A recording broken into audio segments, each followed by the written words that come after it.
Welcome back to the Panel Focus Podcast. This is episode 8, and I'm your host, Yato. Once again, I'm joined by my co-host, Knox. Weeb. What's up? And Traffy. Yo. And on this channel, we talk about 9 different weekly manga that you should be reading. Those manga include Chainsaw Man, Centuria, Dandadan, Gachiakuta, Galaxias, Ranger Reject, Ichi the Witch, Astro Royale, and Kagurabachi. There will be timestamps below in the description to help you skip segments from manga you may not be following yet. As usual, we've got some great chapters this week, but before we jump into it, I want to remind you to like the video and subscribe if you aren't already, and please don't forget to drop comments below. In addition to that, if you're someone who follows the podcast regularly and like what we do here, please do us a great big favor and just share the link to a friend, especially if you know that they're a fan of one of the less popular manga that we talk about. We want to create a place where people can come and yap about some of their favorites and hear us do the same. Like I said about the comments, if you've been doing it, keep it up. We reply to most of them and even consider suggestions from the viewers. With all of that out of the way, let's jump right into it with Chainsaw Man Chapter 183, Barf Head Perv. And gotta say, this is a bit of a lazy title. He just kind of threw things in there. He was just like, what's in my chapter? We got barf. What's in the chapter? I got a head, and Denji's being a perv. What you thought? What you think about it, Knox? Yeah, somehow it's contender for best chapter title of the year, as lazy as it is. Barf Head Perv. It's so like simple yet effective. Very simple. Yeah, I'm just happy to see Aki and Power a drawing of them again in this chapter. Other than that, I mean, shit, dude. This is just like another one of those another one of those Chainsaw Man chapters that's like, okay, how am I supposed to predict anything after you know what I mean? It's just presentation, and I mean, I'm sure maybe you guys have predictions or whatever, but it's just so hard for me to think about what's going to come next in this manga. So I will say this: I was right that Benji's body and soul is separate in this instance. This Chainsaw Man body is an entirely different dimension now that it's been confirmed. Let me real world. I think we were right about that, because didn't we all contribute to that conversation? We did, because I specifically mentioned the fact that his body would be in the real world and they would be like stomping on his stomach or something, and then y'all chimed in with a line of people just waiting. Yeah, look at Weeb trying to take all the credit for this. So I'm on the fence, man. I don't remember whose idea it was. I'm not gonna say it was anybody's. That's y'all's job in the comments. Let us know. Yeah, somebody run that tape back, because we'd be trying to say I was right like every week about some shit. Yo, Traffy do the same too, though. Somebody else. Yeah, you niggas need to Hold get on. your heads out. Hold on. Traffy be doing it too, bro. I usually am the one that comes up with it and am right. Like, for example, the fact that last week I said he would be puking up the bitterness devil and then he'd have a memory of like Reese or something. And what did we get this week? Oh shit! Nobody else said that. Yeah, that's pretty good then. I need somebody in the comments to kill this nigga Weeb though. Somebody go run the tape back and please. Fine, I'll retire. Jeez. 4 minutes into the video and Nox is trying to put a hit out on Weeb. You almost got it too. You were on thin ice, buddy. Look. He might still be. We're gonna come back and spin the block on that. That ice might be cracking a little bit. Okay, I will admit to my own crack in the ice, because I did mention the fact that Pochita was eating the devils in order to make him forget to protect him. And then in this chapter it specifically says that it's the opposite. He ate them to barf them up to make him remember. So I was close, but yeah, that still works. I was thinking about that, and like when Knox is saying it's hard to predict, I was like, well, we kind of got collectively, because I ain't gonna let Traffy or Weeb take the credit by themselves, but collectively we kind of got some of those things right. A lot of stuff in this chapter happened that I feel like we mentioned in the last like 2 or 3 episode reviews. So yeah, y'all are a lot more clairvoyant than me when it comes to this shit, because I read a Chainsaw Man chapter and I'm just like, holy fuck, what kind of drugs is this dude doing? Like, I mean, for me, gotta slightly be insane. cactus drugs. Like, he's on all of them. I'll be honest. He's on a combination of Schedule 2s. I'll be honest. I can only do this shit for Chainsaw Man and Ranger. Anything else, my clairvoyance is out the window. Yeah. So you're a phony. Apparently. A big fat phony. Nah, but I love this, man. Like, I wish we would have gotten more, but it's nice to see that Fujimoto remembered how to draw Aki and Power, and he remembered how to draw some other characters. And the bitterness, I like that it didn't jump right into showing Reese, Retse, whatever, and he remembered the coffee first and was like, oh yeah, that reminds me of the girl I loved or whatever, and then he's just because wasn't he supposed to go get coffee with her like that one, like didn't they have like a date or something? He did he went on a date with her, and that was the first time he had coffee. And then the last time he was supposed to go have coffee with her, but then Makima got to her. Makima murdered her. Yeah, he was sitting there with like a bushel of roses, just like getting stiffed. The waiter came over like, hey, she's not coming, big dog. You might want to. Another guy got her legs up right now, bro. Yo. God, wilding out. That Tyler the Creator skit where the dude's like outside of that girl's window with the boombox and the flowers. Yeah. And it's like, bro, I already smashed, dog. That's what I'm thinking of. Like, just pack it up, bro. She ain't for you. Yeah. But yeah, this is a good one, man. Denji's just in the water, drowning, thinking about his fucking all the shit from his past, remembering Nayuta, even though that was like a day ago or whatever. It's probably the same day, the whole Nayuta. Yeah, that's like the same day, right? The Nayuta get kidnapped type shit. Yeah. It's been a long day for dude, man. Yeah. He's talking about he been through a buttload of terrible experiences.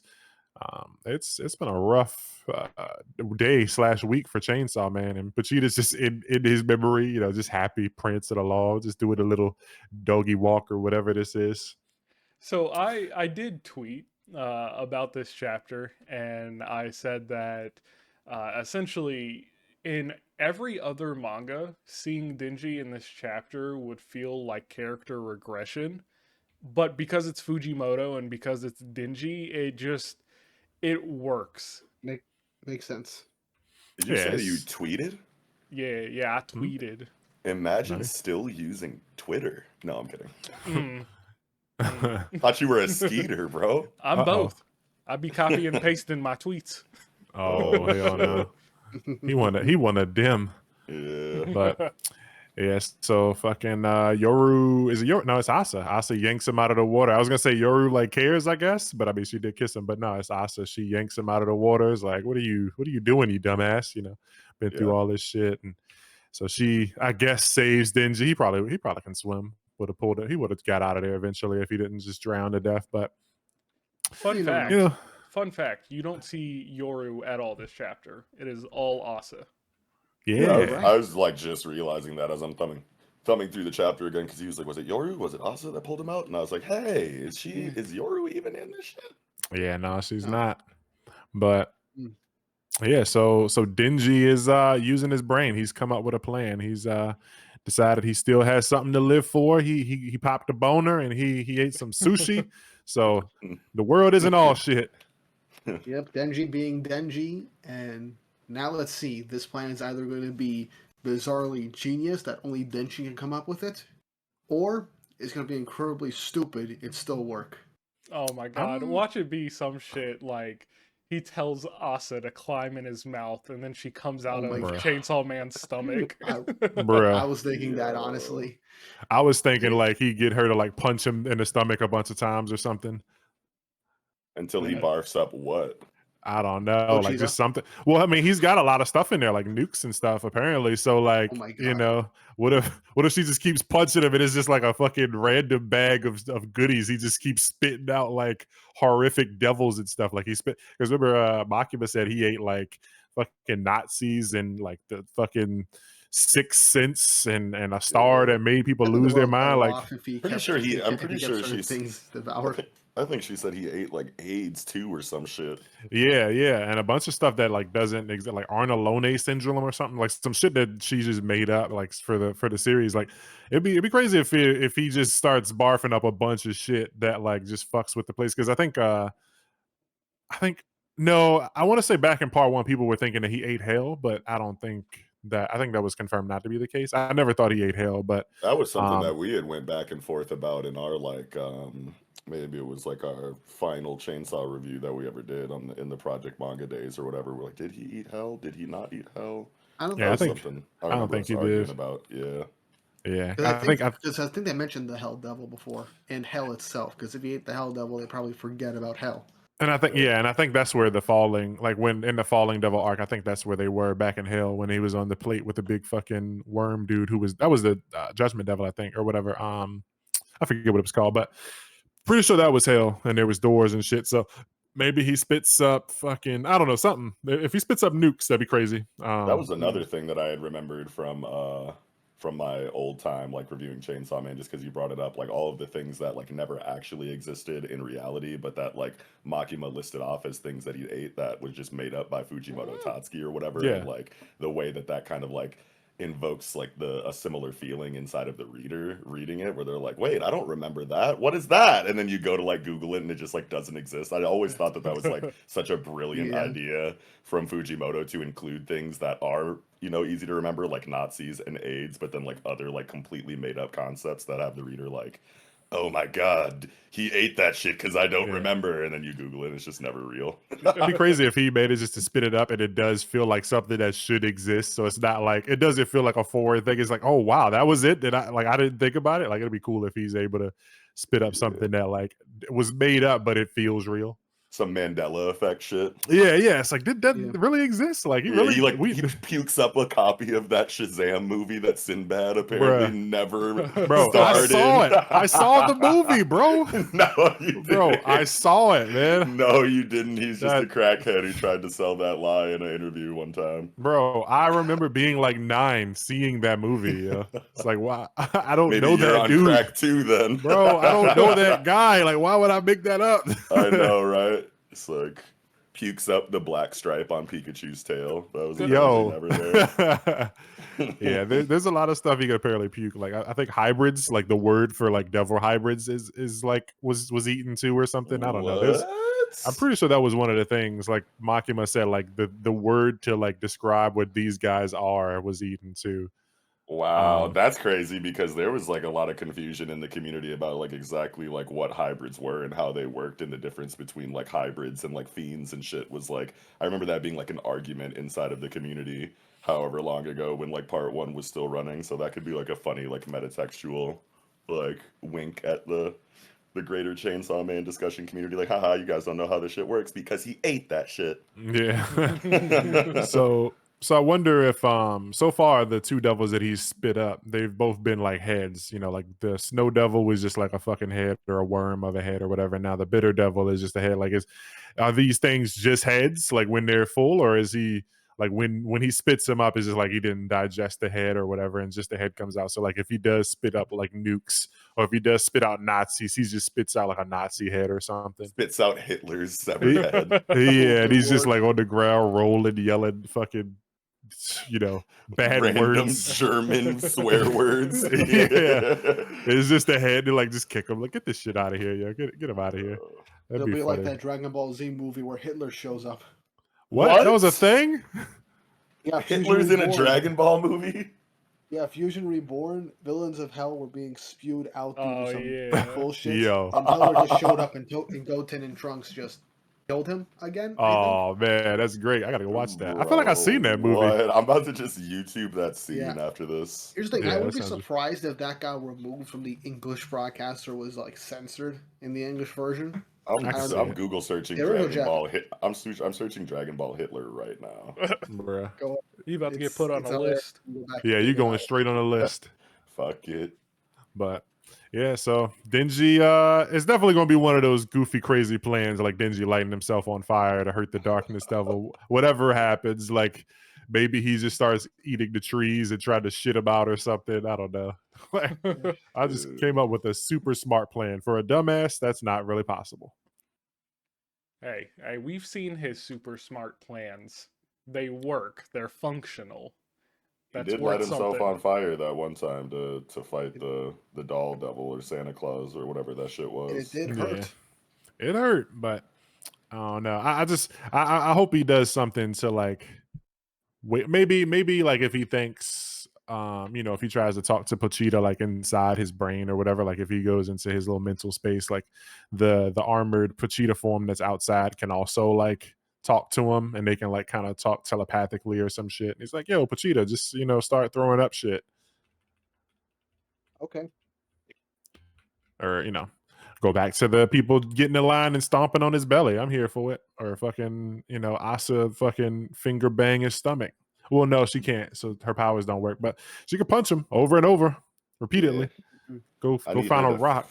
I need her to fist this guy a couple times. Oh, Yeah, God. punch him straight in this shit. But yeah, I mean, it was nice seeing some characters that we haven't seen in a while, but it was still pretty chill chapter for the most part. Yeah, Just, next chapter is going to be the one, though. Yeah, it is. Yeah. I hope so. Yeah, that'll be coming out. If you're listening to this review, at 10 in the morning, that chapter's out right now. Actually, yeah, because daylight savings time. So yeah, we'll all know pretty soon. Yeah, daylight savings is an interesting thing. Yeah, It's doing me wonders. I can choose thumbnail panels while I'm on break. Wait, didn't daylight savings already happen? Yeah. Yeah, we just went back. Oh. Okay. So it's now. So things that happened at 11 now happen at 10. So for the me. chapter, the new Chainsaw Man chapter, will be out like right when this episode goes live, basically. Yeah, exactly. Right on the dot. Okay. Yeah, they need to eat the daylight savings devil. Nah, for real though. Yeah. But eat it after spring forward or fall. Yeah. Wait, no. We want fall back, don't we?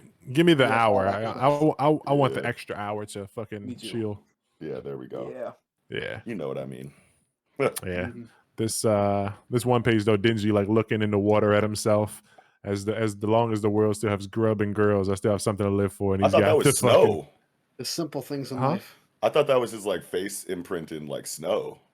Because is he out of the water at that point?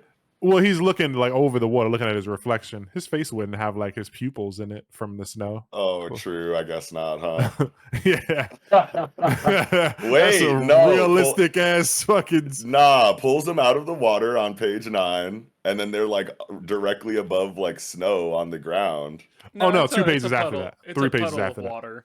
Oh, it's a puddle of water. No, I know. I was just trying to like see where the water that his reflection is in is like coming from, because she pulls them out of the water on page 9, then they're over snow on like page 10 and like on the ground, and then there's like grass. I guess I just couldn't tell that it was a puddle of water at first. I dead ass thought it was just like a snow imprint. But yeah, why would his pupils and like the black of his mouth be in the snow? Yeah. So dumb. So one other thing, since just because like it could mean nothing, but like since the aging devil isn't in this page where the Pochita armor body is, I wonder if like the aging devil is also in this space, like watching them, or like does it just not have to be there? But like just because it's not here, like still sitting on Pochita's back or whatever, like where is it? Yeah, I've been wondering like where we ain't seen bro in a while. What's he up to? Yeah. He's probably just like standing like off panel, like looking at the Chainsaw Man body. Yeah. Yes, my plan is coming to fruition. You can just see what's going on. What was your plan, Weeb? Oh, he's something. Oh, you're speaking as the aging devil. Yeah. Yes. It'd be hilarious if he'd be like, okay, let's see how long it'll take them, and then Chainsaw Man appears right behind them, slices off his head. Oh shit. That'd be hilarious. He's like, bro, you were supposed to be in there for like 1,000 more years. What are you doing here so soon? I ate my way out. Yeah, I can see him, saying something along the lines of, Chainsaw Man is unpredictable. Can't count on anything going the way you want it to go when Chainsaw Man's involved or something. Yeah. So wait a minute. If he can puke out things, does that mean that he can eat things in this space and like erase them? Because what happens like if he puked out the snow devil in this space, could he like just like re-eat the snow devil and it's like the same effect? The eating is exclusive to Pochita. The eating. Here's the thing, but the puking is not exclusive to Pochita. Yeah. Okay. Yeah, I think since his actual body is Chainsaw Man in the real world, if he does do something here, they are linked. So. I'm saying there's like some kind of link going on here. Yeah, like because it's like, what is his plan? What is his plan? Like if it's not like to eat shit. I can see maybe like eating until he throws up, but it's the eating thing is that it was specifically just. Oh wait, no, we talked about the plan. Yeah, he's just gonna keep barfing. He's just gonna have Asa and Yoru like fuck him up until he starts puking up more shit, right? Like that has to be what it is, right? He just starts throwing up hella devils in it. They start running, making a mess in the aging devil's world, and the aging devil gets pissed off. He's like, "All right, party's over. Get the fuck out." It's like devil overload. It can only like sustain like so many like things.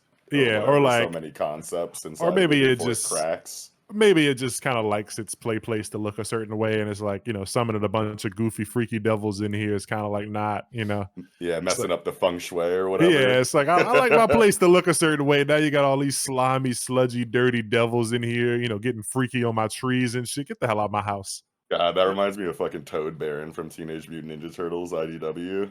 Yeah. That's like low-key, like how his little domain was. He was like, hey man, everything needs to be proper. It's a hedonistic like fairy tale land in here, and y'all are being I was like Toad Baron. Yeah, one of the Toad Baron. From the Pantheon. For one of the Pantheon, yeah. Yeah. Yeah, that's how I imagine it. Yeah. He probably has like little aging buddies in here watching him or something. He's probably just watching through a mirror somewhere, little flat screen TV watching Denji and them. Oh yeah, because he does like didn't we see like earlier in this arc that the aging devil was like doing mirror stuff? Yeah, yep. They summoned it through a mirror, and then it was like punching Denji through mirrors and stuff like that.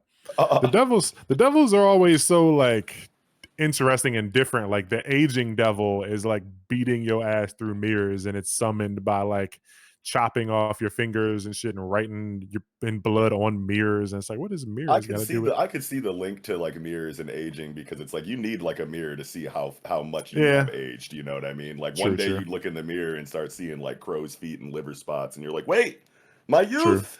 True. I like it. Yeah. Like where Fuji took that one. Yeah. But yeah, I think I'm pretty spent. This is a pretty basic, start to finish chapter. Nothing super crazy happened besides the barf and the head and the perv. But I'm sold on this chapter being cool, and I'm ready for the next one. What about you, Knox? I think I'm all squeezed out. Great discussion though for what the chapter was. I didn't think we were going to talk about it for 20-something minutes. Yeah, it's professional Japanese going on. Yeah. What about you, Weeb? I'm good. All set. All right. And Traffy? Excuse the noise. My cat just like full tackled my microphone.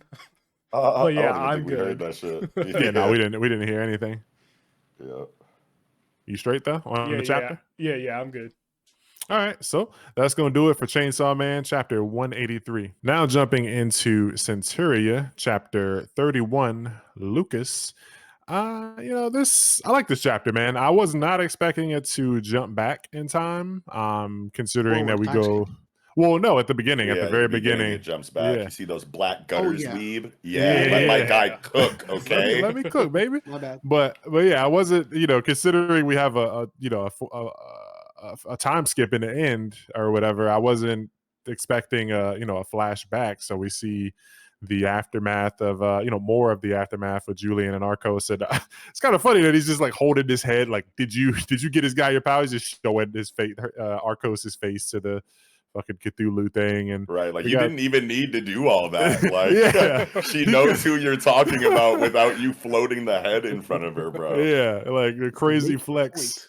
Yeah, crazy flex, bro, but I get it. But yeah, we got some confirmation here. We were talking about it before, how are these powers generated or whatever, and it's cool that powers can be given, like in Julian's case, or if someone like Julian gives birth, his kids will have powers. So that means that Arcos' father was blessed by this Cthulhu monster, 99% chance, unless there's some other water being given powers or whatever. So yeah, it could also be like it could have been something else. It might not even it's either some other kind of like Lovecraftian god that's like passing abilities out. Like maybe this like Cthulhu chick is like a part of like some kind of like family or pantheon of like godlike beings that bestow powers onto people across the world. Yeah, well, the forest one was like still tentacly, and like was that its own? Like I guess I'd have to go back and like look at it or whatever. I don't think there wasn't like a person that was like blessed by it or whatever. It just existed.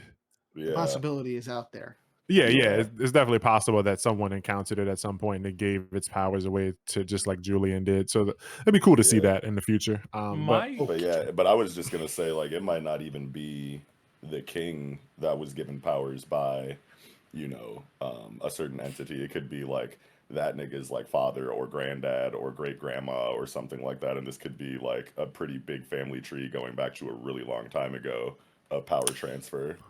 Well, they show the king like silhouette here and said there's like an arrow to inheritance for Yeah, Arcos, but because Arcos would have had to have gotten it from, his father, but that's not saying that this, you know, entity gave powers directly to his father. oh yeah, it could have been Yeah, someone like it could have further been down someone the line. Yeah, farther up on the family tree from a long time yeah, ago that we could find out. It's not like the biggest deal or the biggest point to make or whatever. yeah. But yeah, just like because you said, somebody said, I don't remember if it was you, but somebody said that this thing gave powers to the king, and it's like it doesn't Yeah. have to be that way. Yeah. So Yeah, my true. the first question that popped in my head when I was reading this part is how does this power pass on from Julian? Because the main significance of his power is the fact that he has 101 lives. When his could just be child is super strength. born, does it just like sacrifice 100 people to give them? Does he pass on those leftover lives to his child? Oh yeah, it would probably be the latter, I would say. Otherwise, like the person that the person yeah, no. This is actually really interesting to think about. Wow, I didn't think Yeah. about this before. So like I'm picturing now like a situation where if Julian did have a child, then like I don't know, the 100 people in that kid's life would have to be sacrificed before the power transfer would have to happen, or it could just be like a you get the rest of the lives Oh, that kind of Uh, thing. I had a Yeah. I had a I had a No, brain man. fart. I had a brain fart, and for a second I was like, Diana's his kid, so like maybe it's Uh, like I was about to say like maybe that's why she's killing people, because maybe it's a case where like and the case for where he passes this power down, whoever they kill, they take that person's life or whatever. So she's just like going on a murder spree. But Diana's not related, so a that is scenario out of the window. a scenario Yeah. that did Oh, pop in my head is that like far in the future, he's about to have a child, but he's down to like his last life, and in order for his child to survive childbirth, he has to pass on that last life to him, which kills Julian. It'd be kind of yeah. bittersweet. And Yeah, just to yeah. Weep's point about like maybe it's just super strength. It's like his super strength comes from all of those In the smoke. lives. Yeah, yeah, well, it comes from all the lives that he has like stockpiled. Like he Yeah. has the strength of all of the True. people that were sacrificed for him. So it yeah. wouldn't. It But doesn't make sense for him to I just mean, be he'll super still have strength the without those. strength. yeah, It's I just the think extra lives. it's also like No, But the he strength comes from the extra lives. yeah, he was given the strength of 100 people because that's but the amount that were sacrificed for him. But I think Right. there's also the fact that like he's underwater talking and stuff. So I think that is kind of part of it too. Like he was like That what is, yeah. Oh, you know. sure. He would. Yeah. Okay. So maybe if he had a kid, it doesn't have anything to do with the lives at all, and maybe that kid will just also be blessed by water in this way. Yeah, like they won't Hmm. drown, and then they'll be able to produce the smog or whatever, and that'll Yeah. be a thing. Like they'll just have They can't drown, and like any kind of like water natural disasters like can't like harm him, and will just like go around him. Like he yeah. can't get like, he Great can't fish. get killed by a hurricane or something. Yeah. That'd be wild as fuck to have like your village destroyed by like a fucking crazy tsunami, and you be the only one to survive just because like you can't drown. And, like Yeah. the water finally washes back out to the ocean, and then like everyone's dead around you. That'd be Ah. nuts. Oh, can I just mention just the sheer disappointment and nonchalantness that Julian had when he was told that his kids could have powers? He's like, huh. Just no Oh. real reaction to it. I just found that funny. Yeah. I He's like, don't- oh, as he looks at Arcos's head. Wow. Don't act so disinterested. Yeah. Yo, this page on page 2, with these like tentacle fingers. Yeah. Oh I yeah. love these fingers. What do you mean? Oh yeah. Hold on. Wait. Yeah, I wasn't going. they're No, cool too. I think they're cool too. Yeah, nothing. no, I was It's not just going there. You horny No, bastard. no other thoughts. Just cool. No. They're cool. No, I just think that they're just really good drawings, and we like make a point to comment on like anatomy or whatever in this manga, or at least you do, Yato, because you're a hater. But like we talk about anatomy art in here, and I think even last chapter we made a comment about like how good hands were drawn. Yeah. And if there's one thing that this guy got going for him, it's hands and fingers. I really like the tentacle fingers. All horniness aside, I think that there's a lot of really cool applications for those. But yeah. Spider-Man. All horniness moved to the front now. Yeah. But nah, that was definitely some freaky frog shit. When I saw that, I said, yo, who is he appealing to here? Yo, who is this? Who is this for, bruh? But it's for you, clearly. yeah. No. Fucking suction cup fingers, yeah. Dog. What you finna do with them? But bring my beloved daughter with you next time. And Julian don't like that shit. She's no child of yours. Don't say it using that face. Because this is like the mom's face or whatever that died. Yeah. She carries another within her. Yeah, that's freaky. And as she fucking Team Rocket blasts off again, fucking the daughter carries another within her. So like, yeah, maybe what a thing to say before you bounce forever. Yeah, Julian's just kind of like, huh? Oh, okay, because I don't think Julian is very, educated. He was like a slave or whatever, and I don't remember his like. I don't think they ever went into anything before his like life of being a slave. So, don't know if he ever really got an education or anything. So, like, he probably didn't think much of that shit. Yeah, but, it's like what could she possibly mean by that? Like, is it going to be like a Cavendish like Hakuba situation, like from like One Piece, where like while you're awake you're Diana, and then like you fall asleep and you're Hakuba or whatever, some like demonic prophecy situation or whatever, like Elstree was talking about, like where that's the evil thing and it's like a split personality kind of situation. That could be cool, and it's something that you couldn't really pick up on as a child. Like when kids are young, you can't tell that they have like some sort of like disability or something because they aren't able to like communicate in the first place. And it's like Diana's young right now, you don't know because she's just a kid, but she might like wake up and just be evil baby Diana, but it's all goo-goos and stuff, so you don't really think about it. Another example is like Aluka and Nanika in like Hunter x Hunter. Yeah. Like, the I form of Aluka or whatever from the Dark Continent. Yeah. Or I mean there's a lot of examples like Launch and fucking what was the Launch is like fucking crazy, like psycho murderer terrorist form when she sneezes. Yeah, and Melly and her not Melly, but from Radiant. Yeah, it is Melly. Yeah, it is Melly. Yeah, a lot of alternate personality characters, but like seeing them. Never connected Melly and Radiant to Launch from Dragon Ball, because that's clearly the influence, isn't it? I think so, yeah, because there's a lot of big Dragon Ball. A lot of Dragon Ball references in that fucking manga. I'm so mad. Yeah, peak fiction right there. But yeah, I mean, I don't think we've ever seen a character like that from like birth though. So it's this is a different spin on the whole like alternate personality or flip floppy. Personality character, to see them as a baby, and it'd be crazy, like if that starts to kick in. Well, by now they probably would have seen, because like as we look like way further into the chapter, it's 5 years have passed, and let's talk about this time skip, because like one of the last chapters, maybe it was the last chapter, or maybe the chapter before, you had Elstree and her royal team of schemers or whatever that were putting together the International Assassins arc in here in Centuria, and it's like, what, they just like they have yet to run into fucking Julian since making that plan? Or are we going to find out that they have been attacked by some of these assassins over the course of this last 5 years and they failed, and we see those in like flashbacks? Or has it really been 5 years and there's been no like conflict on the side of Elstree and her team? I think a lot of what's going on here is there's a lot of scale to this world, and it's in like the medieval time, so it's not like they can just drive a car to a new location. So travel actually takes a long time. And so them trying to put together a team of people all across the country is going to take years, because they have to. So how much time did it take for Elstree to get back to the kingdom to report to the king then? Because that happened in like the blink of an eye. Maybe that's closer. Yeah, it might just not be as far. But also, I think usually when they do like time skips like this, and then you see the main characters and they're like looking fine or whatever, like Julian here, he looks like he looks clean. Yeah, he looks clean. So I feel like this is one of those time skips where it's like trying to show you that like things have been all good for the last 5 years, and now shit's about to get bad.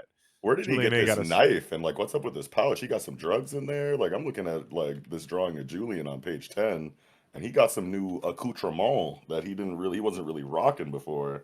Yeah, he do got him a little blade. Yeah, and he got like he got a couple pouches on his shit. Like, what's he got going on in these slums, man? How he making money? Batman. Batman. Batman is That's crazy. his gadget belt. Screaming. Yeah, I do wonder, like, what's he doing for work? Yeah, and what's the situation with this fort? This shit reminded me of like fucking the prison from The Walking Dead when I seen this fucking like fort that they're staying up in, this beat down half a castle or whatever. We haven't seen like where the beds area is or whatever, but What page are you looking at for this, or are we just in this second like, to hallway? last? Oh, second to last page. Oh, Yeah, and you can see like they got clothes yeah, I hanging see out. that. Yeah, I see that. Yeah, it reminded me of the prison that they stayed in The Walking Dead. And it's like how, you know, I'm guessing this is just some castle they encountered on their adventure, and, you know, probably at the end of a town or something, or maybe it's just some old fort that, you know, hasn't been used for hundreds of years, and it was just like, you know, we don't need to stay in, you know, anybody's house or in a neighborhood because people come trying to kill us. You know, they know that their heads are probably on wanted posters, so it's like we'll stay out in the outskirts and just go to town when we need, you know, supplies and stuff. But Yeah. I want to see what the inside of this structure looks like. How much of this they got, you know, furnished and shit. I want to see that, and I want to know what's up with this Lucas character, because it's like, does he have powers? He's got like a scar on his neck. I think someone tried to kill him at some point in time, and like that didn't work for some reason. Well, Because that's looking pretty close to the jugular area. He's been So fighting it's in the war, so. Oh, is that right? He's like, Yeah. oh, okay. Hold on, did I miss says that? he said the battlefield's all he's ever known. And like Oh, on right. yeah. And on the title page, he's just standing there with his sword, you know, With his hundreds sword of and shit. bodies. And it doesn't mean he had to be the one out here dropping these bodies. He probably just encountered this land and was like, wow, a bunch of people died out here, and just kept walking. Yeah, I want to know what bro got going on though, because like they made a point to like make him look like, you know, sure they said that he's, you know, a war veteran in the dialogue or whatever, but like personality wise and just facial expression wise, like he seems like low key soft, like the kind of soft that like mangaka like regularly like use for characters that once we get their writing, we find out that they're actually a cold blooded, ruthless motherfucker in some kind of way. You know what I mean? Like I feel like there's a lot more to this guy than meets the eye. Look, when I saw him, my thoughts instantly went back to the last video when, you know, I made the hypothesis that there would be a traitor. Because he just seems so nice that I feel like, you know, he might be one of the people after Julian. And then That's what I'm saying, bro. Like they gave him like that demeanor that's like, you should trust this person, reader, just for them to like pull the rug out from under you in some kind of twisty way eventually when his writing comes in. Yeah, and like on top of that, the kid's like, there aren't many generous idiots like you around. And then Julian offers Lucas a place to stay, and Lucas goes, wait a moment, was that kid right about you? And I don't know, that line just kind of hit me wrong. I was like he's saying like, oh, you're an idiot to trust me. You're like being too generous to someone you should not be trusting. Yeah. I don't know. I can see that. I can see that. I'm with you, Traffy, for once. I could kind of see it, but just like I feel like somebody who's like a mercenary wouldn't be getting like pickpocketed by a like 13-year-old boy. Like unless he allowed it to happen to create a false sense of security in his target. I guess, but it's just like, what are the chances that? I mean, that it happens right beside Julian too. Like if you know, Julian's in the same panel when a kid grabs the thing and he notices. That's what I'm saying. That was on purpose. That was on purpose. There's my target. Well, bro, let me get robbed in front of him real quick. That's crazy. Nah, let me get robbed real quick as nuts. I wonder though, are we going to see this kid? Like, okay, so assuming, you know, I'm just kind of going on the assumption that dude isn't on fuck shit. Maybe he becomes, you know, a fuck shitter, but I wonder if we'll see this. I wonder if we'll ever see this kid again. I think it'd be cool to have like a little kid, you know, a thief. Yeah, like the party. Yeah, like maybe fantasy shit.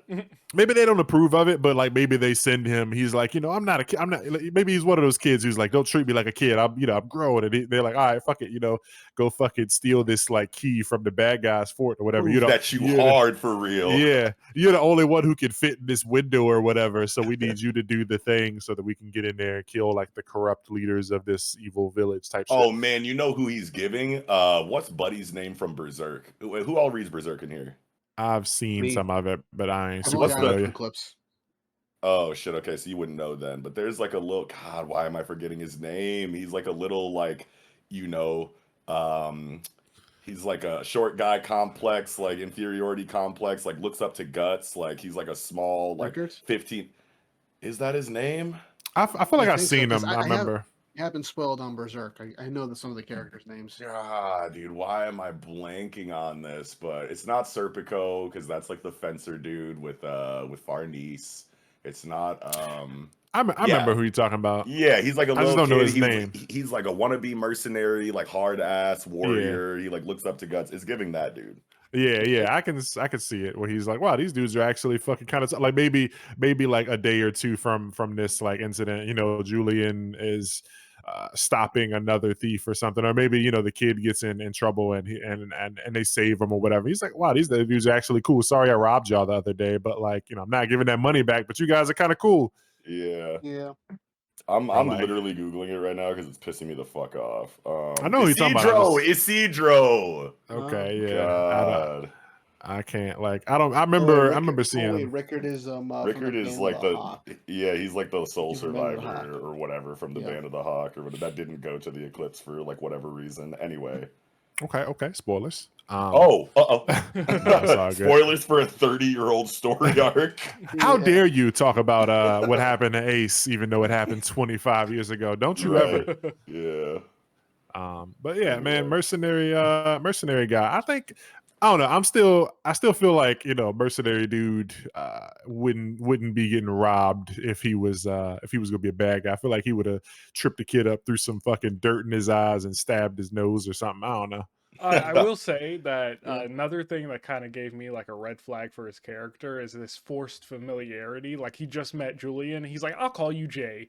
Nicknames make us feel close, doesn't it? And that just he's doing too much. Yeah. He is doing the thing. Yeah, But I think we got a lot to worry about with bro. I'd be very surprised if he ended up just being like good guy Jones though. But like so something I think I don't think he is on fuck shit, but I think, like I said, he probably will be, and I'm thinking it might be kind of like another Walking Dead reference, like a Rick and Shane situation where Julian is wanting to raise Diana a certain way, and maybe Diana wants to learn how to fight, but Julian's like, no, I'm just going to take care of you, be a good girl. But she sees that Lucas is a mercenary, and then when Julian's out, she asks him to like train her, and then Lucas finds out and doesn't like that shit, and they get into like a back and forth, an argument. It's like, don't train my daughter how to fight.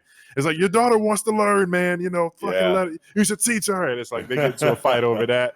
I can see that being it could be a situation like that, or it could be a situation like is this someone that is secretly a part of like Elstrie's like private like wet work team to like find Julian, and he was commissioned or whatever for that like international assassins like arc situation. He's just putting on a front, or it could be a situation where he doesn't like recognize Julian as like someone he's actually supposed to be looking for, and he is like totally this cool guy. But then once he learns more about Julian and his situation, he's like, oh wait, you're actually the person that I'm low-key looking for. But no, that doesn't make sense though, because he would definitely know Julian by name if he was commissioned in that way, right? Yeah. So like he'd either have to be lying. It couldn't be like a wholesome like, yo, I'm just trying to live my life, but I'm also like on the search for like a specific person, and I don't know that that specific person is this guy that I just met in this chapter, and then I find out later, because no, he would just be told like his name's Julian, he's got scars all over his body, he's traveling with a younger child, et cetera, et cetera. Like, where is TT also? I was about to ask that. Yeah, where the fuck is TT? Next time we see TT, she's gonna be on some Rambo shit. Like, she's actually gonna be like a fighter, like in the forest, like hunting big ass, like wildebeest or some shit. Yeah, she's got hella like fucking bolas on her fucking waist and fucking a two raccoon. Swords on her back, a Bowie knife in her mouth, loading up a bow and arrow in the forest from the bushes. Hella arrows in the quiver. She's got a fucking raccoon around her head, scarred up, like crazy scars all over her and shit. That'd be crazy, bro. I do want to. We got 5 unexplored years. Yeah. So I want to go. Stuff happens. I want to go back a second to what Yato was saying, because it sounded like he was proposing that Centuria turns into Yaoi. Huh? Nah. You were saying. Where did you get that? So he was Yeah, basically talking about Julian and Lucas co-parenting Diane. I don't No. look. Oh, get your mind out of No, the man. gutter, You're buddy. crazy. That it's not in the gutter. You're one It's of those very people that surface thinks level. there should be more yaoi in the world. I saw No. that Oh my tweet. god. No, Yeah. Oh, brother. That's what it sounded like Yato was presenting. People who are on Twitter will not get some of these jokes. Yeah. Oh yeah, But sorry. but no, man, I just think like it'd be crazy if like he's doing the thing where it's like I'm teaching your daughter how to do stuff she said you wouldn't teach her, man. It's like, well, I didn't teach her for a reason, bro. I don't want my daughter fighting. Look, that sounds like This world is relationship ruthless, shit. man. She needs to know how to fight. Yeah. Those are the kind of like conflicts that are really interesting to me, especially when there's like logic on like both sides. It's like, because we would understand why Julian wouldn't want to expose Diana to a lifestyle like that, but then like just what the world has given us in these like 30-ish chapters, it makes a lot of sense for everyone to be able to defend themselves to a certain degree adequately. You know what I mean? So it's hard to, and it comes from like The Walking Dead too. You know what I mean? Like there was a lot of sense that Shane was spitting, even though he ended up being a fucking weirdo psychopath. But like, motherfucker had points. You know what I mean? And like that's the kind of shit that really gets you, scratching your head and like raising an eyebrow and crossing your arms and like really like thoroughly contemplating the narrative at hand. Because it's like when two protagonists are like at odds, philosophically, and they both have like really valid points to make, it's like it creates like this weird like conflict in the reader where you're like, okay, but Julian's the main character, but like why do I kind of disagree with him right now in this way? And I feel like it allows for like certain growths, in character arcs to kind of happen when ideologies inside of the main characters are challenged in that way, and makes them go like creates like introspection where they're like, oh shit, maybe I had it all wrong before and now I need to see things this way because of this character showed me a certain new way of thinking, and it's just like makes it a lot more compelling in my opinion when it works like that. It's a good point where you mentioned like Julian being the main character, because when they do that, I feel like they also often put the characters in a situation where the main character is the one who looks wrong. Like Julian doesn't want her to fight, but like maybe their encampment gets attacked, and it's like, see, I told you she should know how to fight, and Julian's like, I was I wrong? Should she know a little something? And they're like, it comes around. If that argument, happens and it's like, yo, I don't want her to learn how to fight, and Lucas is like, well, I think that she should learn how to fight because like the world we live in kind of like requires it, and Julian puts his foot down, like, don't tell me how to raise my daughter effectively, you know what I mean? And then a crazy, cataclysmic event or some kind of like dramatic situation happens where their little like home is raided by people and Diana can't defend herself, and maybe not Diana, but someone else gets killed trying to protect Diana because she can't protect herself because she never learned how. That could create like crazy change inside of Julian where he's like, oh my God, my outlook was incorrect the entire time. Now TT got murdered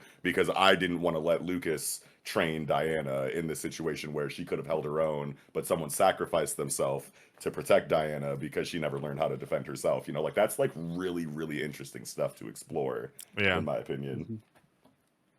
I think Traffy was trying to say something. No, I don't care. At some point. Good. I mean, what did I do to you? I will say one thing. Imagine if like each individual arc, at least after every few arcs, we skip a few more years into the future leading up to the time period where Diana's supposed to, go evil. Like leading up to that, we cut a couple more years in time as she grows up. See the events that would potentially lead to that dark timeline.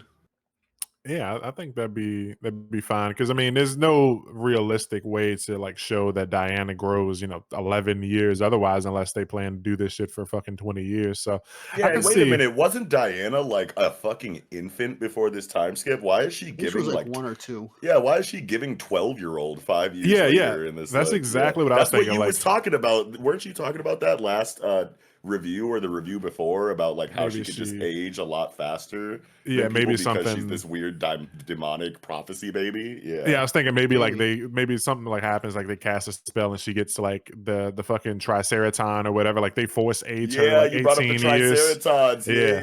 Yeah, but maybe it's because of the Cthulhu monster saying that there's another soul in there, and Julian just never seen a baby grow up before, so it's like nothing. He's not surprised because he's just like, yep, this is how babies grow or whatever. And just she's like really 9 years old, but it's been 5 years or something. Dog. So yeah, that shit. When I saw that, I was like, this does not look like a 5-year-old. Like, bro, when I was 5, I was still stupid, and I was not. My mom wouldn't ask me to get water for a bucket or whatever. Like, I was fucking putting Lego blocks together and shit. This feels just like older than 5. Welcome back, Jewel. Jewel, she's calling him a nickname. I mean, nicknames. Yeah, Her. but we also live in like a post-industrial revolution like world, you know what I mean, where we have like technology and other kinds of like we were soft back things in the day. like like we like would never have to go get a bucket of water for the village because we live in cities with fucking bullet trains and shit. You know what I'm saying? And like automation. Yeah. Yeah, this could be a perspective thing. Like maybe next chapter we'll see her up next to them and the scale will kind of make it feel the right age. Yeah, I need that. Just giving her a whole splash page like at the end, and that's the only time we see her, makes her look like way older than she probably is. I need to see her standing next to Julian in order for me to believe this 6-year-old or 7-year-old is looking at me on this last page. And like give her like a task, like tell her go do her like homework that they probably don't have because this is like 1654 or some shit. Like I don't know. Like do some kid shit, like she just look too old to be 6 or 7 years old to me. Yeah. I'm just gonna keep my fingers crossed that it's like a waist up splash page effect and like she's not actually, because like bro, I'm gonna be really worried if she's aging as rapidly as Yato said before, because it's like knowing this series and like the kind of theming that we've gotten so far, it's like, I don't want Diana to end up being some like murderous prophecy antichrist kid, bro. Because like the dread is going to be insane if we get all of this character writing for her as this like young, wholesome little girl. And then like suddenly she just like blanks out and fucking kills a bunch of fucking people that are close to us at that time. Julian comes into her room. Insane. Julian comes into her room. The lights are all out. She's in there like sitting Indian style, eyes rolled to the back of her head. Fucking, hello, father. Oh, dude.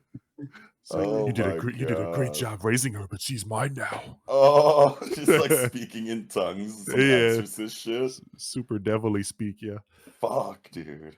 Yeah, I gotta come back to anatomy though. I thought this page of Luca putting his hand out looked weird, but I'm gonna let it slide. I just the head and the hair and like the way it just looks weird to me. It looks like it is like off centered or something. Julia looks better, but his shit looked like his hair on like not all the way. Like they. Yeah, it looks like his right eye runs into the line work for like the outline of his face. Yeah, something about it just a chapter without something to point out. I no, but the suction cup fingers. No. Okay, so they can only suck for so long. I think what the issue here is that if you're looking at the face, the nose and mouth are centered, but the perspective is like it's looking at his left side, which is why his eye would be like going to the line of the face, but everything is centered, which is why that doesn't work.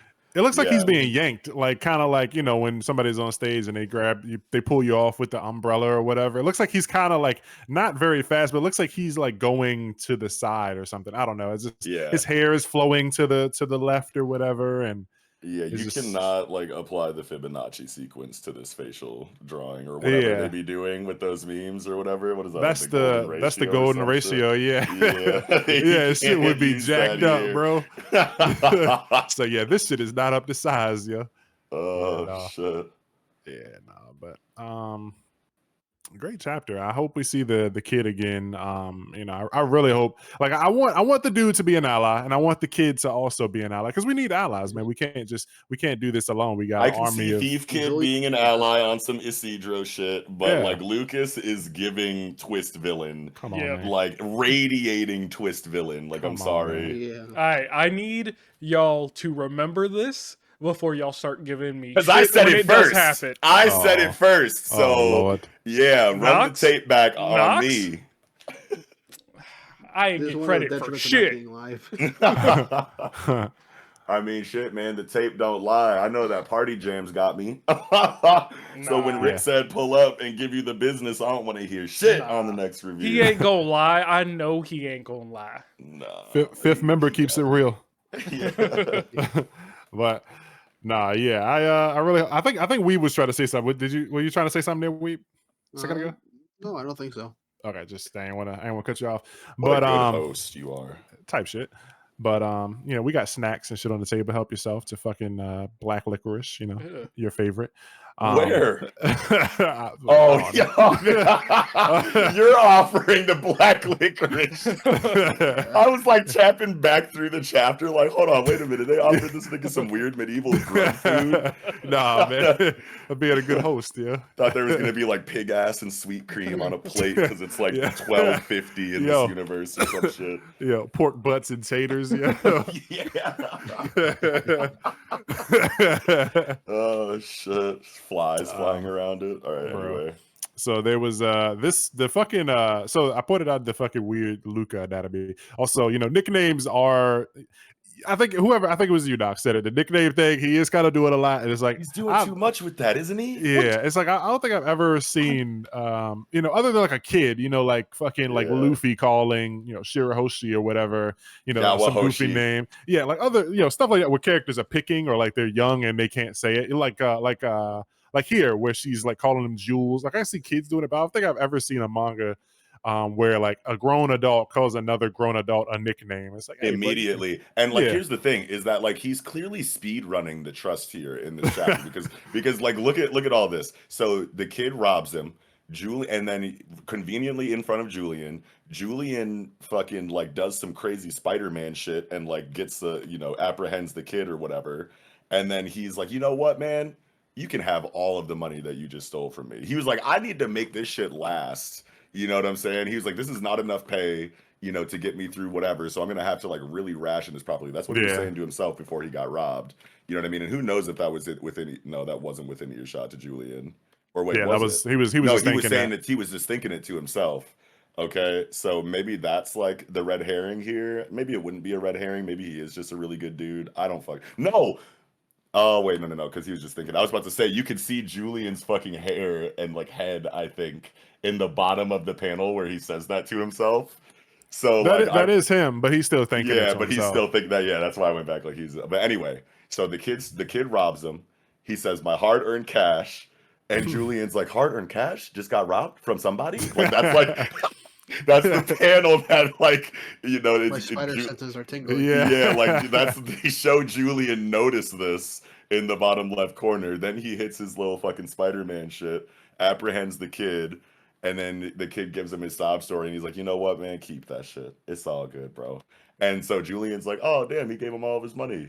Like, there's 2 reaction panels for Julian to kind of see how good this guy is or whatever. You can let him go. And Julian gets a whole panel, no dialogue, just the facial expression. And he says, I'll let you keep the money. And then he gets a softer expression on the next panel that's a lot bigger. So they're really trying to sell that Julian thinks that this is a good ass dude. You know what I mean? And so he lets him go. Then he goes right into the, hey man, let's call each other, you know, nicknames and shit so that we get closer and whatnot. And they're doing like a really good job compositionally, like with like the reactions to things that they're showing between these characters, because as Julian says, as human beings, it's only natural to help a person in need. They specifically show Lucas react to that in like a very like, hell yeah, dude, you're a good ass dude, like kind of way. You know what I mean? So if there is going to be some kind of like twist reveal that this Lucas dude sucks, like they did a lot art wise to kind of like sell that sense of security, like subconsciously through just the way that the characters are reacting to the things that the others are saying, because you can totally see him deciding to be as nice to Lucas, or I mean to Julian as he is, because there's this back and forth of wholesome activity coming from both characters. So it really sells that they fuck with each other like hardcore by the end of the chapter, because they're like, oh, you did something awesome, oh, and then you said something awesome,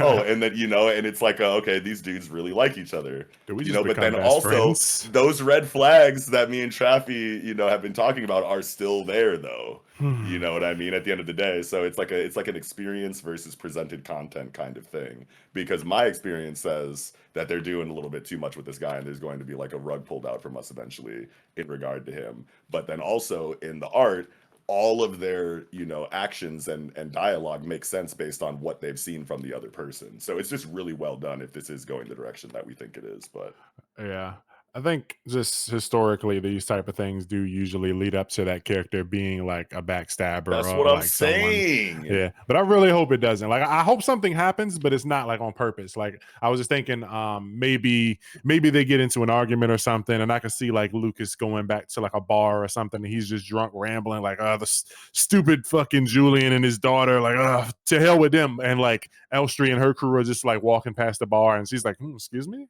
what did you say about Julian and a black haired daughter? Which way were it? And he's like, fuck it. This, I just left. They kicked me out of this stupid castle on the outskirts of town, and now, he's led them to where they are or something. I can see some shit like that. It's like, yo, if we get a flashback like that for Lucas, it would probably be like pretty soon, like at the beginning of it would be like a black guttered like intro to a chapter as it goes into the present time with like Lucas, now that we know that everything was like set up for him to meet Julian the way that he did. And that would just be such a good way to introduce that twist, I think.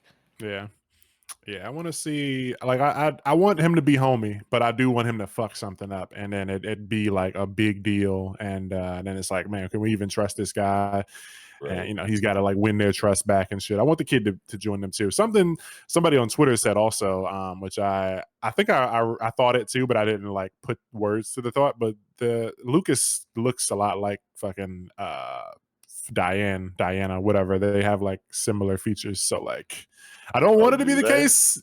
Yeah, I think they kind of look alike. And Diane? Not Julian, but Lucas and Diane. Oh, fuck. Like, what if he's like her uncle or something? I feel like it'd be way too many coincidences to like just bump into his uncle after saving, after getting his wallet back and letting him stay at your crib. And he's like, oh yeah, that's my uncle. Well, she wouldn't know, but dude, like they have like similar like hair style.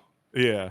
And it's they both have the hair same color. Like he's got like, a thick part going down in between his eyes and then a part on both sides leading to like the swoosh towards the ears. Like they literally both have that. Yeah. They look a lot alike. And like, it's hard to say, like, oh, they're for sure not going to be a thing. But like, I don't want there to be a resemblance. I don't want there to be, them to be relatives, but it probably happens. Yeah, I feel like the writing introduced for why the meeting happened the way that it did and all of the coincidences happened like can't exist or whatever. But in the meantime, like that would be pretty crazy information to get before that writing was like introduced, because it would literally have to be like I was sent here to find you because I am her dad secretly, because like we never got any mention of who the father was in chapter 1. Yeah. No, I don't think so. It could also be like a fate thing where it's like, the world is revolving around this girl and things are, pulled to her by fate type shit. To her. Yeah. So I could see it if it's a case like that. But right now, I don't want this to be like her fucking long lost uncle that, fucking mom never talked about or whatever. Yeah, you wouldn't want it to be just all coincidence and no explanation. Yeah. Of course. No. But like I can see it being a thing, later down the line before he dies. He's like, wait, what was Diane's mother's name? And he spits out, fucking Sarah. It's like, fuck. I haven't seen I don't remember, but it's like, fuck. I haven't seen my sister in a long time, but you look just like her. Nah, because that would have to come up. Like if they're gonna be kicking it like that, like that's such a big like thing for Lucas or for Julian's character, that it's like there's no way they continue to like grow close, Lucas and Julian, without that conversation coming up and him getting the name like very soon into their relationship. Yeah. Right? Yeah. I could see a case where they're kicking it and like all three of them are in the room and he's like, yeah, I had a sister, but I hadn't seen her in a while. And like maybe he says like she got sold off and she was a slave or whatever. Maybe he was working so that he could like free his sister, but he hasn't seen her or whatever. And then they're like looking at each other. He looks over, Julia like looks at both of them. Is like, wait a second. Like, yeah, but like even well, I mean, it depends on when it happens, because like that either has to happen like right away, because like I can already see them, chewing on some mutton, drinking some mead, talking about like each other's like woes and like pasts and shit, because like they're already got nicknames for each other. They're going to be living with each other, etc., etc. It's like, how does Lucas not ever bring up that woman and her name in conversation like early on into these guys' like friendship or whatever? Like what else the fuck you got to talk about? Like there's obviously not a whole lot of like war going on. It's been 5 years and you haven't been attacked by this assassin squad yet, so like you niggas are just like bored at the crib until you got labor to do. Maybe you're right, we don't know that. Maybe he has been attacked, or whatever, and that's like the flashback potential that you were talking about earlier, Weeb. But still, like, I just feel like this guy is going to get Julian's story earlier into their relationship than later. Yeah. Now I want to look back through chapter 1 and see if the woman ever gave her name or whatever, because she probably didn't. We definitely got her name, bro. No way. I think it'd be. Oh, she does. Okay, I'm flipping through. Her name is Mira. Mira. She asked Julian, what's your name? She gives him a knife or whatever. Actually, I think this is the knife that he has. Oh, she he's gave him always had the knife. Yeah. Okay. He says, it's Julian. She says, I'm Mira. Nice to meet you. Mira. So we might, since she gave the name, we might get it. Because, otherwise it's just like, I'm a slave. My name doesn't matter or something. Who knows? Yeah, I can see that. But I'm locked in for this, man. This is a chunky chapter. I was hyped when I read it. Couldn't wait to talk about it. So same. What you guys got anything else, Traffy? Nah, I'm good. What about you, Weber? I'm all good.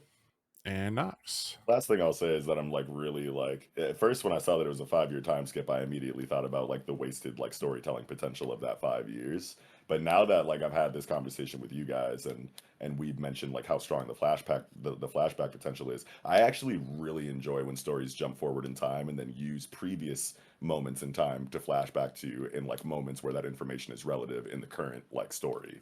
You know what I mean? Like I really like that storytelling structure a lot, and I feel like having that in a story like Centuria that like is clearly trying to do what it's doing as far as like how the pacing is going and like how far into the future it wants to jump. I feel like it's gonna use those flashback moments really effectively in like really significant moments, and I'm just really excited for that. Yeah, I think just to add to that, I think it'd be really cool if, like, since these 5 years have passed, it'd be really cool if like both of them have heard of each other. Like maybe he used to go by like the black-haired Slayer or something, that Julia just passing through town heard of like stories of him or whatever, and then like Lucas is like, man, I went to this one town and they said that these guys were taking advantage of the fucking villagers, and some guy came and swooped in and killed them, and he's like, oh yeah, that was me. And it's like, wow, bro, it's like they both heard legends of each other throughout the last 5 years. The black-haired Slayer. Yeah, he's like, I heard the king has like, the king's got a bounty. The king's got like some guy, the fucking wanted posters going around, and it's like, oh, that's you. This is kind of crazy, but I don't know. I want there to be some kind of fucking mixing up about the 5 years, besides like flashbacks, because flashbacks are dope. But it'd be cool if they've heard of each other or something, or heard of their deeds. Yeah, that'd be sick. Yeah. But yeah, other than that, I'm good. Yeah. All right. Yeah, that's going to do it for Centuria chapter 31, Lucas. Now jumping into Dandadan chapter 174. Remember, this is 174, so last week's chapter. I forgot to mention in the intro that, sorry, episode's late, so we're not talking about 175 yet. We haven't read 175. We're going to be talking about last week's chapter. So, we continue, where things were leaving off last week. And Weeb, what's your thoughts? For one, I love Queen. Oh yeah. Oh yeah. Yeah. 2, I'm admitting that I'm wrong about her potentially being a rival to Saint Germain. Oh yeah, that was you, huh? Yeah, character development. Let's get it. Yeah, you were wrong as fuck. To be fair, we were all me. wrong. Yeah. Were we? Oh, did we all say that? No, I feel like I was the one that went against y'all. No. So we did make that prediction, but we all kind of predicted that she was going to be the one who was blackmailing the pygmy chick. You said we? Yeah, we. He forgot. He forgot a B on there. Yeah. I don't. No, hell no. You speaking French? I don't think I was a part of that. I think I would have to. We need to run the tape back. Party jams, man. Help us out. We are some tape runners. So I'm gonna let Weeb jump back because yeah, my bad, dude. I don't think I had part in that, but there is something that I was wrong about in this chapter. So I'll get to that later. But go ahead, keep going, Weeb. Sorry. Something I do kind of like is something I wasn't expecting, but kind of makes sense, is how she's been like so sensitive to the supernatural now, considering the fact that so many students have had these weird, eerie feelings and she's gotten to the point to either they just going to exorcisms or mediums, and now she can end up seeing or experiencing the supernatural to the point where she's in empty space. And at first I'm like, how would that could happen? But then I remembered, oh right, this school has a shit ton of different aliens and ghosts and shit happening all over the place. Same with the town, so it makes sense for so much somebody sense. to eventually. Yeah, so it makes sense. So yeah. Also, I just like that she, after getting a confession out of the girl, she just hits her in the head with the bat. Yeah, we got so much character from Queen in Billy this Club. one chapter. Yeah, Yeah. like you Yeah. get the writing about how she's like sensitive to aura and can see yokai and can enter empty space, and that all lines up and makes sense for, you know, her character and what she kind of has been experiencing throughout the course of this story. And then like on like a personality level, she's very like, you know, perceptive and analytical, and her intuition like is really strong, and but it's also like kind of wholesome at the same time, that she just wants to see the good in people and see who's willing to bullshit her and like who's actually, you know, genuine and whatnot. So she's able to weed that out. She has like a very, you know, fine-tuned sense of like logic when it comes to analyzing like character dialogue to see like who's telling the truth and who's not. There's just like, she has so much going on for her in like one chapter that was just perfectly paced. And this isn't even like the entire contents of the chapter. You know what I mean? Like, that's just like really cool how Yuki Nobutatsu is able to take a character we haven't seen like for like a whole series worth of time and introduce her in a way with like so much like impact and so much depth. And like it seems like she's gonna play a pretty important role, and I just love when manga can like introduce characters like this and you forget about them, and then they come back into the story to like significantly influence the narrative in some kind of way, or just be like an amazing character later on. And I just like love their ability to do that. I feel like we see that a lot. So in these stories. I want to rapid fire a few things here. First, Knox was wrong. That is not a steel pipe. That is 100% a Billy Club. Oh damn, we were arguing about that last time, weren't we? Yeah, We were. yeah. Shit. Second, Wait, how do we know? How do we know? What do you mean? How do we know? Look at that thing. Oh, you're talking about on on page 3? Yes. Yeah, it's like, yeah, damn. It's All like right. thick at the top and then like tapers down into the handle. Yes. God damn it. Yeah, take that L. Anyways. I take the L. But it's the last one. You hear me? We'll see. But the second thing here, I'm still confused about it, but I also think it's purposeful. The active blending of the paranormal and like aliens, because the empty space was 100% just an alien thing, but now it is like, for what we can tell, the pygmies are supernatural, not aliens, and Queenie is just perceptive of the supernatural, but yet she's still able to enter empty space.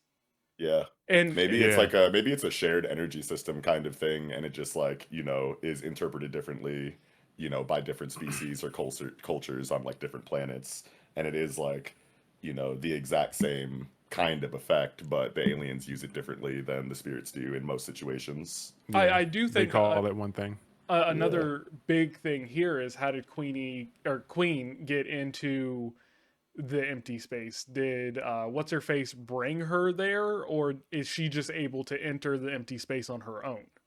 Yeah, is it like a proximity of like the source that allows you access to it, or is it like the kind of person you are when encountering it? If it was source, then like you would assume anyone in the hallways would get dragged into empty space. That's so true too. Yeah, wow.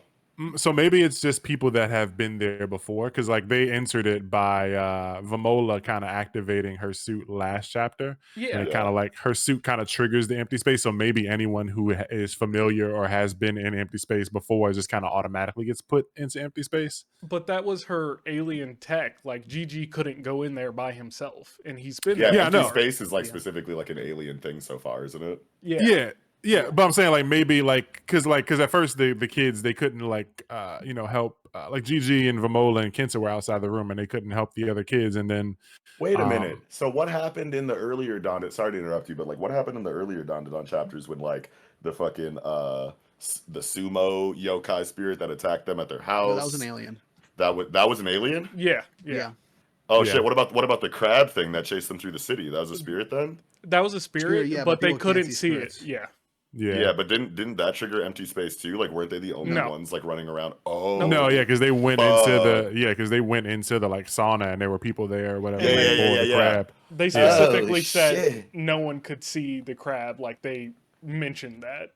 So there's a consistent like through line, you know, between all of these events that just hasn't been explicitly like stated in like the dialogue or in the narration or something like that to give us like the proper delineation for it. But like Maybe- it's there in the visual storytelling at least, you know. Maybe like, it's the tech because like the chick Cookie, she did have the like fucking either she had some sort of like nanoskin tech to hide behind that like No, curtain that or was whatever the in the last pygmies. chapter. They stitched that. Yeah, but like but what did they stitch though? Like did they stitch like alien tech? Like was that like fucking yeah, what No, was they the were- explanation for that? They were just stitching everything. And so they just stitched like a quilt that looked like what was behind her.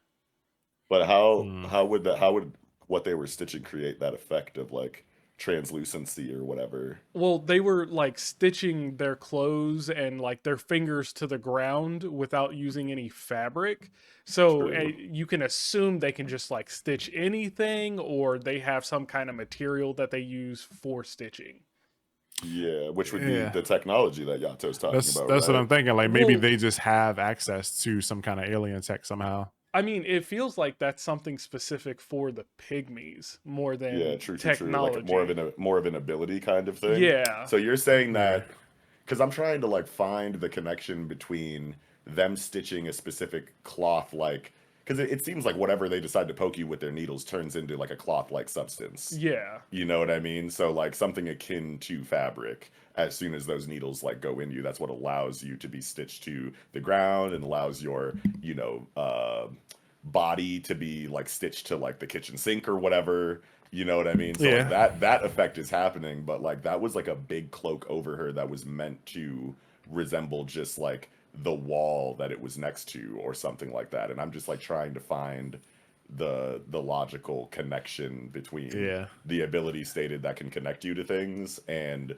whatever element is allowing it to be transparent. There's definitely I'm something that still- we're like missing here. I'm 'cause, still like, confused. it would yeah, it would be one thing if they like, you know, use their ability to like cut a section out of like the wall or something like that and then like stitch that over, you know, the girl to like hide her, you know, behind, you know, but then you'd have to show that behind her there was like something cut out.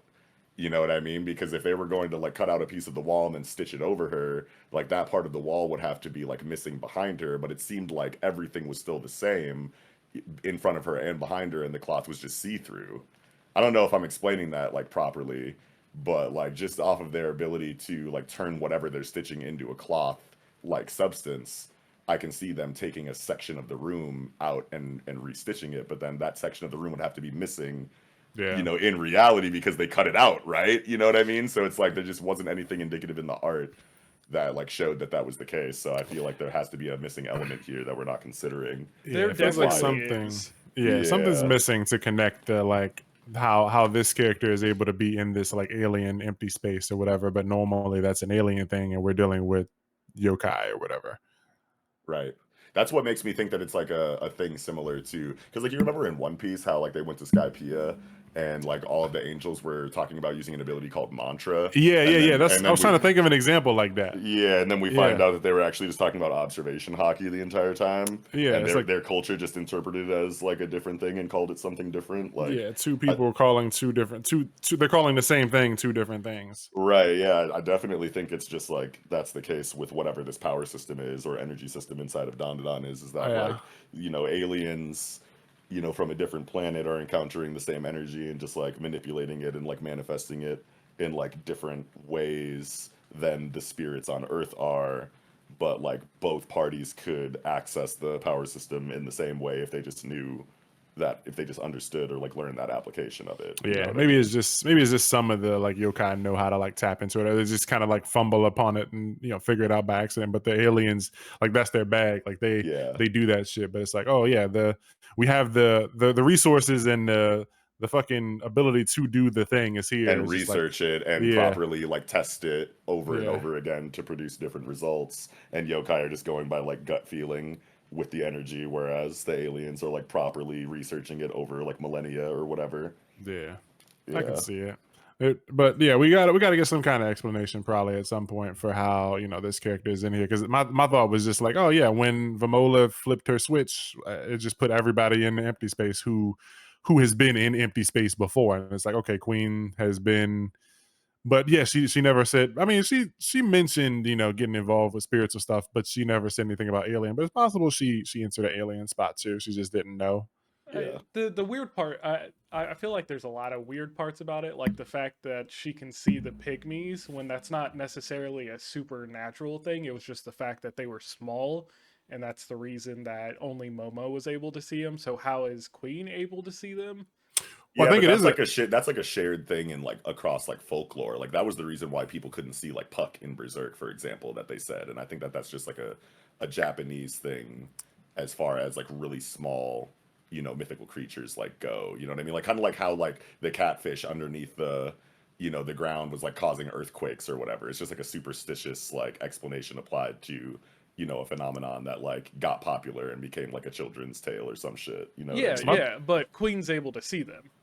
And right, exactly. And that's linked to a supernatural like energy system related thing. But Momo's explanation for why people weren't able to see them comes from like, shared fairy tale knowledge, basically. It was like an interpretation of like the truth. Yeah. Based on old stories. Yeah.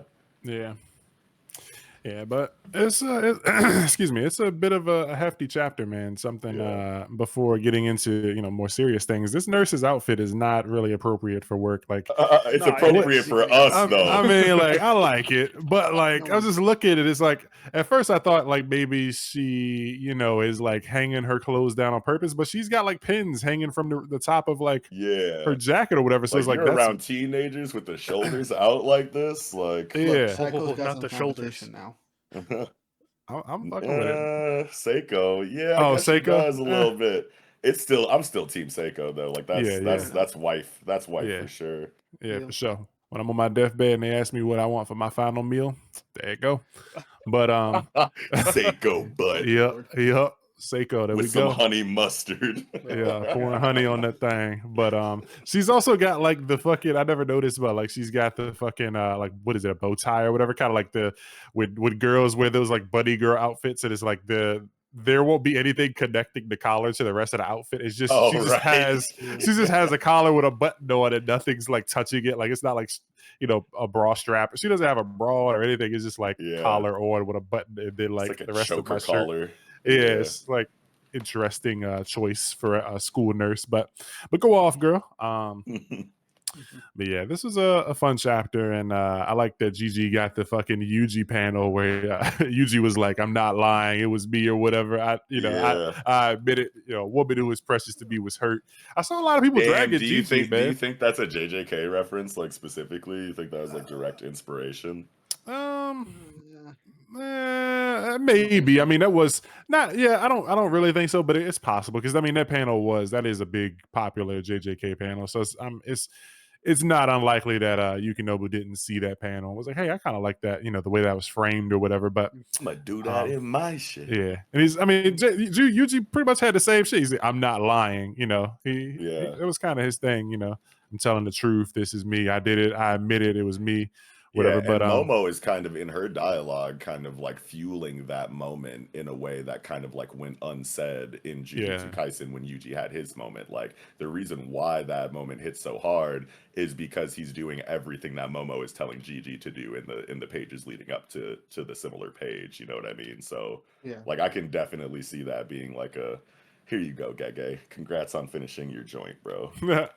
Yeah, I saw a lot of people trying to, kind of bashing Gigi on this though. They were like giving him shit. Yeah, I saw a lot of people like saying fuck off Gigi, like, trying to I didn't feel like he was overstepping. I think a lot of people were thinking that, like this is Okarune's girl, fuck off. It was one of those type of deals. Yeah, because they're kind of bringing that like he loves Momo, like idea back into the chapter with this page, sure. Yeah, but I mean, it makes sense for him to be saying what he's saying, like even if it was completely platonic, like, and that if that love triangle dynamic like wasn't like established like in the beginning of Gigi's character, coming into the story, like this page would still make a lot of sense just based on what they've been through together. Yeah, I could see him saying this for like Ira as well. Yeah, it's just someone close to him.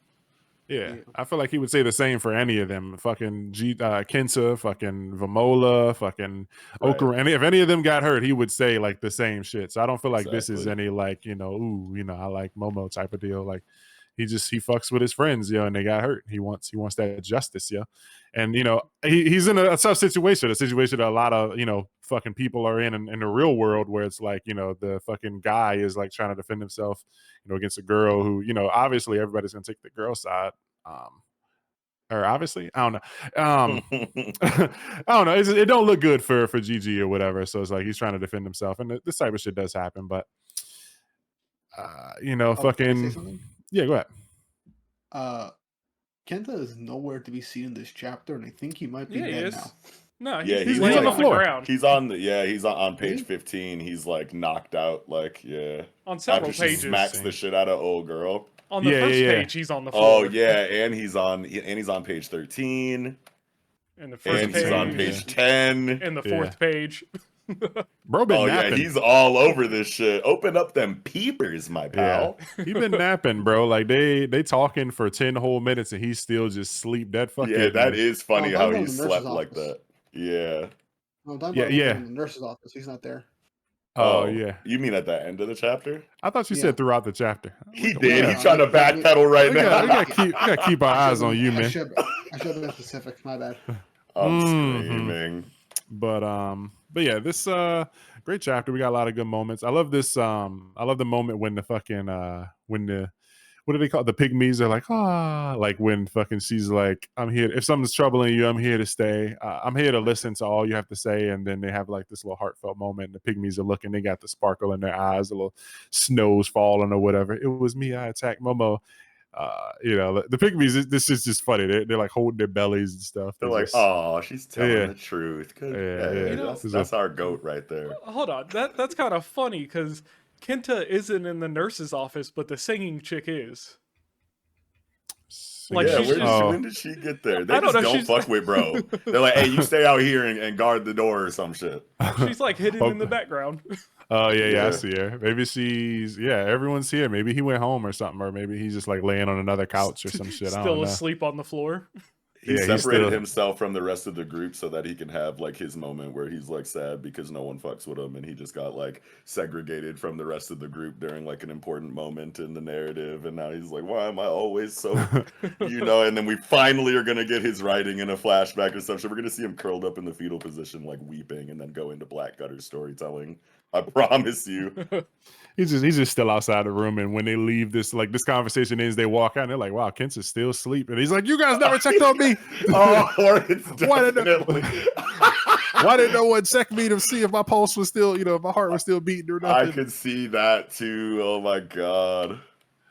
I just really want the Kenta like flashback writing, because like that's all that's left for him, right? Because like everybody else has gotten, you know, that writing except for him. I feel like I think we only know him from like what he's done in present time so far. I think every character that we've seen so far we've gotten some sort of fucking flashback for, except Kenta and Okarun. We don't know, you know, his family because he's situation. A fucking alien anyway.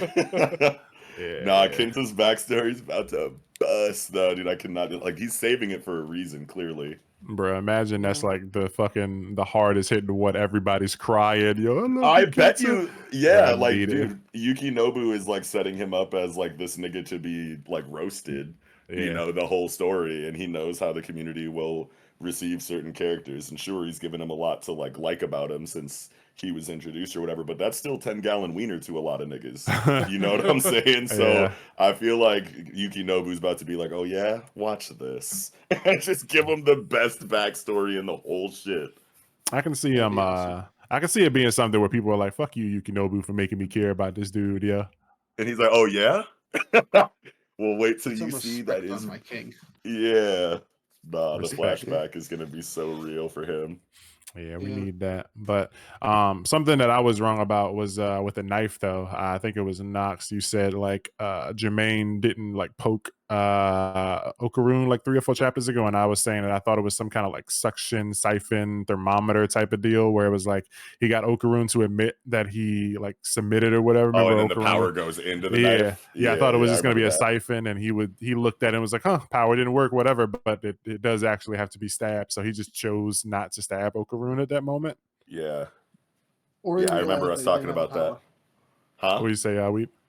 Or he realized he didn't have his powers anymore. Well, I don't know how he I would think have. he realizes that after. Yeah, no, this actually does make it kind of confusing because when Okarun submits to Saint Germain in the hallway, he like looks down at the knife and was like, nothing happened. And then like at least that was one of the interpretations I think that Yato had. Yeah, I thought he was kind of looking down and expecting like the knife to glow or have like some inscriptions on it now because it sucked up his power, and it didn't. But he looked at the knife, didn't say anything, put the knife back in his pocket, and walked away. So I think now he's just decided not to do it. But that would have to mean that the conditions don't have to be activated like in the order that we think, because like just based on the explanation that we got in this chapter, you would think that you have to stab the person with the knife, then get them to submit, because maybe the knife like scares them into submission in a certain way, like, "Ooh, I don't want to be stabbed." Yeah, you got it, buddy. Like type shit. So that's how I was kind of like thinking that it had to go. Is like I stab you, you go, "Oh shit, I can't beat you." I submit to you, and then all of the conditions are met. But maybe it doesn't have to be in order, and you can just say, "Yeah, I lose to you," and then get stabbed with the knife. But because of how wholesome the moment with Okarun was, maybe Saint Germain saw something in him to where he's like, "Yeah, even though I got the submission, I'm just not gonna stab this guy right now." Well, Or maybe the knife does glow or something when someone submits, letting you know that their powers they're are ready to available. be stabbed. Yeah. Okay. So Yeah, there's but- still so potential. that would confirm that the conditions don't have to be met in a certain order then. Well, you would need to get their submission first, right? And But then like, you could stab them. Yeah, but in this chapter, she's like, hold on, what did she say? She said, "Where's the knife conversation?" All right. "I posted pictures of myself in my underwear on a secret social media account, but then a certain teacher found out about it and said that if I didn't want everyone to know, I had to stab Miss Momo Ayase with this." Yeah. So that kind of like made me think of the order of operations as stab with knife, then get submission, and then, I take your powers or whatever. But like, I don't think it has to be in any kind of order at all. I think you just have to get the submission and then stab, or either combination, clearly, right? Because if you get the submission and then the knife like lets you know that there's powers available to take, then that would explain Saint Germain's scene a little bit better. Yeah. Because Okarun submitted and then nothing happened, so he's like, "Oh, okay, there's no powers here to take," and then bounced or something. Yeah, I don't know. It's It's still tough. got to get some more explanation, because my thoughts was just like Exactly. you got to submit and then get stabbed, but I don't know. Yeah. But yeah, a lot of information here, and she admitted to posting pictures of herself on a social media account. I thought like somebody hacked her phone or something, but nope, she did it to herself. And Jermaine found her photos and was like, "Yep, it's time to blackmail you, kid." You're about to go viral. I do like how they're moving slowly but surely into Saint Germain being the main enemy. And I love how Saint Germain's power is basically like Tsukishima from the Fullbring arc in Bleach. Okay. Because that dude was like the most devious villain of Bleach, in my opinion. What was his And deal you again? say surely, but I'm still not on that team, bro. Like I feel like we're supposed to be led towards the idea that Saint Germain is like final boss type character. But I feel like there's just like Dandadan. I feel like there's We have no idea one what's more. Yeah, I feel like there's like a very like clear setup for a subversion coming with Saint Germain's character. Maybe it ends up being like a Pain type of deal where he thinks he's the final bad guy. He thinks he's the boss or whatever. Like, I'm doing this for, whatever reason, and nobody can stop me. But then in the end, like, his plans get thwarted, and there's somebody like worse that just kind of like puppeteered him, let him do what he wanted or whatever. Or it's a situation to where everything that he's doing in the current story feels antagonistic and like makes sense for us to assume villain, but then we find out that he's doing all of these things for the sake of beating the real final bad guy. You know what I mean? And it just looks bad to us in the moment because we don't have context. But then once we get all of the context, it's like, oh, okay, I can see why you were doing this now because this threat is so much bigger than it's like a utilitarianism thing. It's like I'm going to needs of the many outweigh the needs of the few kind of situation here, and I'm going to do some underhanded shit because I'm trying to do the right thing the wrong way type shit. Yeah, we're gonna have to get a lot of writing for that because like he was hanging out with them aliens that was fucking destroying Vamola's homeworld, and then Turbo Granny saw him and was pissed. So right. But that can just lead into the misinterpretation of his motives then, you know what I mean? Because if this is like an intergalactic threat where billions upon billions of lives are at stake from this like, you know, crazy alien overlord that's trying to take over the fucking galaxy or something, then it's like, oh man, I'm sorry I had to sacrifice the Sumerians for, you know, this, but I mean, like, it's the Sumerians or the rest of the galaxy, so I had to make this decision type shit. Yeah. Maybe the Dandadan is like some gate to fucking seal up all fucking supernatural beings or something. Oh, I do like, not to harp on it too long, but I do really like Saint Germain's powers because it does remind me of Tsukishima, and we know that it's not just taking memories, he's also placing himself in memories. And so if he pulls a Tsukishima where he like places himself as an early like mentor for these characters, he can ingrain himself in their lives and be like, I was always here, I'm the good guy, regardless of where the story goes. Yeah, I'm really interested to see where that goes because, like, my interpretation of this was like he's kind of like either fucking with people's memories or like after the fact. It's like maybe when he activates or whatever, like when he's just normal, like they can see him and he's just a normal guy. But when he does like whatever he is, like say he's a spirit, whenever he does like his Okarun form, where Okarun like fucking vampires up or whatever, like whenever he powers up. Like whatever he does in that form, people can't remember or something. So maybe he fucking like goes, suits up, and now people can't see him unless he wants them to see him. Or maybe it's one of the powers he's collected because he's like a collector. He's going around and grabbing all these abilities and shit. That's why he's trying to steal these abilities. So maybe it's just some sort of ability that he has that he's using to like not appear in people's memories and stuff. But either way, dude's got some shit going on. He's interesting, and he, specifically targeting these kids' powers and is trying to send other kids to yank them. So yeah, steal the power, not to kill her, but to steal Momo's power. So he's trying to steal psychic powers. Yeah. Makes you think just how strong her powers actually are if he wants to steal them. We got a glimpse of how strong she was at the first chapter, but now she's getting stronger and stronger. So yeah, like if that was her limit at the time, and it's like she's gotten better with it. Her limit now is probably crazy, but we just haven't seen her push to that point. Yeah, I like the chapter. Vamola was fun. Gigi didn't hit her. He's saying Momo was the one who was attacked, and she's like, "Is that outfit a joke?"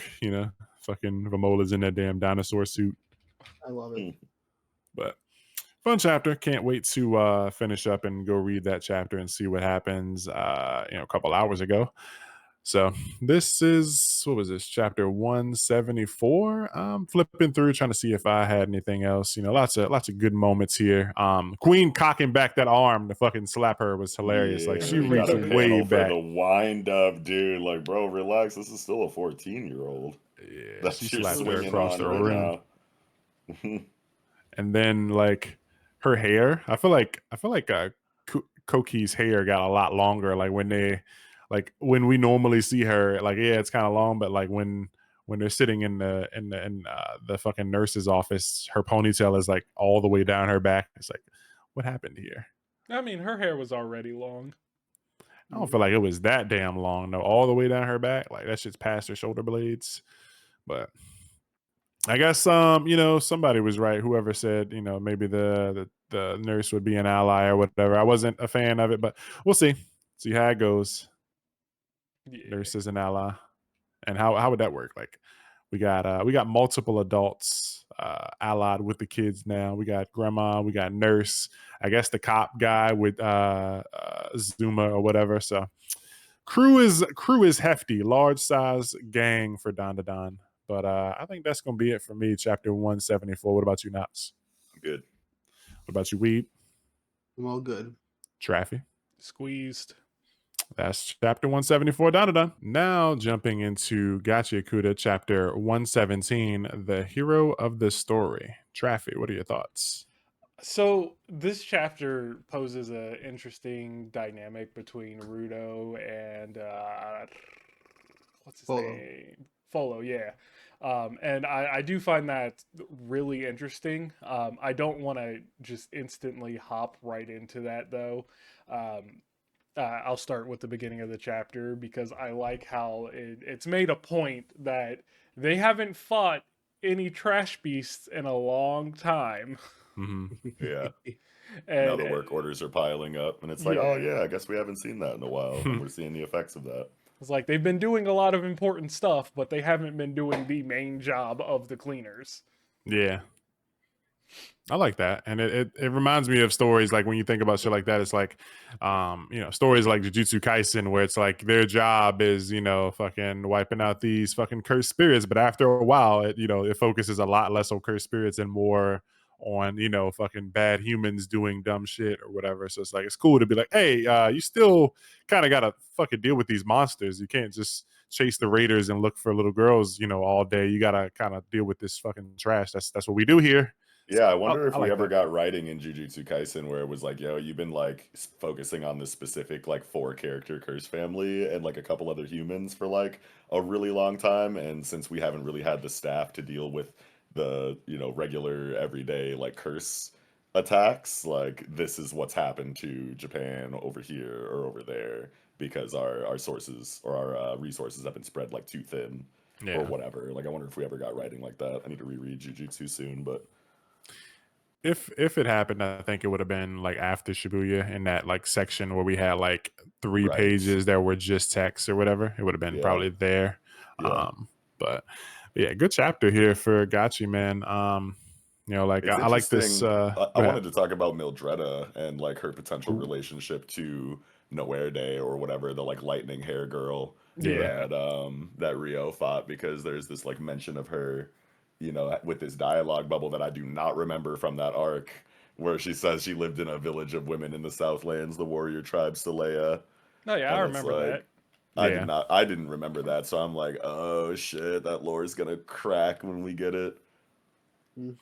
Yeah, I love the shit that gets sprinkled in, man. Like this series is like one of the heaviest on the reread value. Like that's just something that like at the time I didn't think anything of it. Like I don't know why, but like I feel like when I see big name drops like a village or tribe name like that, it's like I never think like, oh wow, I wonder if we're ever gonna hear anything more about them. And I just keep reading the chapter, and now that we're here and Mildreda is one of them, it's like, wow, why didn't I ever like think that maybe we would see another one of those people, and Right. super in your face and obvious. But Yeah, when we get tribes and like village names, it like immediately makes the world feel that much bigger. yeah, Even if they don't like hone in on it and focus it or put it under like a microscope and explain it, like just getting the mention of it makes you go like, oh shit. yeah, and I mean, back in the like last chapter, we were talking. We were kind of just talking about some of Zodil's like flashbacks and stuff, and there is a point in that the Trash Beast arc where it shows where Zodil goes and he meets Nuerde or whatever in her like village, like before it got shit on. So actually, what did she say? It turned into a polluted zone 6 years ago. That's when the village was wiped out. It's possible that he might have had something to do with it because he was there, and like the girl was there, and he was like telling her that he liked her hair or whatever. And I guess she like joined him after that because she really fucked with her hair too. But Bro, it's giving Crollo and the Phantom Troop, isn't it? yeah, it's kind of feeling like that, man. Like he was going around collecting his people, and I mean, Meteor it's cool. City is like any of these random trash like locations on the ground, low key too. And like, so we had Zodo like going around finding people. We see how he was collecting his members, but also like Zonka. Remember Engine went to like Zonka's like fucking village or whatever, and Zonka was down in the well, like he didn't want to come out, and he was, come join me, come fuck with some real cleaners or whatever type shit. So a lot of the characters are like trying to see what some of these guilds talking about. yeah, they joined in their guilds. I like that, we're getting to see like characters, where they come from and like how they ended up in the places they ended up. And it's like with Mildreda, she ended up with the cleaners, South Branch or whatever. And Saleya, she ended up with the Vandals. And it's cool to see, people in different factions. I'm pretty sure Noerde is dead though. I have to go back and look, or maybe she'll show up later, but I think she's dead. Yeah. I'm like 99% positive she is, because she was the one who saw the Watcher. The Watchman. Yeah. Pretty sure the thing cooked her ass up or ate her or something. Slapped her. I could be brain farting here, but I don't remember the twins. What twins? That are watching over Fu. Oh yeah, I think they're just somebody's like Jinky or whatever. I don't remember them either. Yeah, but whose? Because there's only 4 people in that car. Yeah, I don't know. Maybe let me see who says it. Besides, the more eyes we have on Fu, the better, right? I think Even if that's the twins. Mildreda. Yeah, maybe it's Mildreda's or this guy if he's a giver. I don't know. Well, we don't know enough there about were this in branch. What I would assume is like the supporter uniforms. So I wouldn't assume that either one of them were givers. Not unless Maybe. they just have a more Makes sense. standard uniform in the Southern Branch. Yeah, it could be something like that. But yeah, I don't remember. Go ahead. No, I mean, and I was just saying that look of disgust on Rudo's face, or should I say anger, like when he says tempered no anger. thank you on 16. Yeah, that look on his face. Yeah. And I love Like- how that might be misinterpreted into like a type of misunderstanding between like something I do gotta say, I do like how we saw like how other people viewed the cleaners outside of what they're doing. Yeah. It's a nice role building tool, and I think this could, like you said, put like a wedge between Follow and Rudo, and that could make future things fall apart. So Yeah, it looks like Follow is like upset with his inability to ever become like a giver and like an actual because he's just a support type, right? Yeah. He's like he's trying to Yeah. become a giver though. He's trying to become Yeah. one. But I think he's just mad at himself, like kind of like for not understanding Rudo. Kind of like feels like he stepped on, like he realizes like he stepped on some toes. It's like, wow, how stupid could I be? Like, of course, Rudo cares about his stuff so much. Like I'm somebody who cares about my stuff too. Like I wouldn't want somebody giving me a new hammer if my hammer broke. Exactly. Type He shit. just didn't Yeah. understand like just how deep this I care for every material item that I come across in life, like aspect of Rudo's character. Because from his perspective, it's like, oh, we all have the one thing in our life that we care about to the point of like never wanting it to break or never being able to accept a replacement for it. But that's literally everything Rudo comes in contact with, and I think he just like didn't consider that aspect of Rudo's character when he was saying like, bro, I'll just give you a new uniform. It's like your power's in like your gloves, right? Obviously I'm not trying to give you no new gloves, but like here's a new uniform. And Rudo's like, what the fuck did you say, bitch? I love my fucking outfit. I love everything I've ever seen in life. Yeah. And It's he's crazy like, oh 'cause, shit, so this is what makes Rudo so special. This is why he's the main character and I'm not. Yeah, it's crazy because I was excited when he was giving him a new outfit because I always actually did not like Rudo's outfit. Like when Rudo first got this outfit, his cleaner's fit, I was like, bro, Rudo's too skinny, bro. I feel like he needs to bulk up or get a new outfit. And I was excited. I was like, yeah, I can't wait for him to get a new fit or something. And so Follow comes through with the new fit. I was like, hell yeah, it's time. And he's like, nope, don't want it. And I was like, but you look. No. Yeah. And then it's like, oh, okay, I get it. Rudo would rather patch his shit up and shit. And it's just it's a like a hard pill to swallow for a character like Follow, where it's like I love my thing and like this dude loves his stuff, but like like the thought where he was like selfishly like I can't give you my hammer because I didn't want you to break it.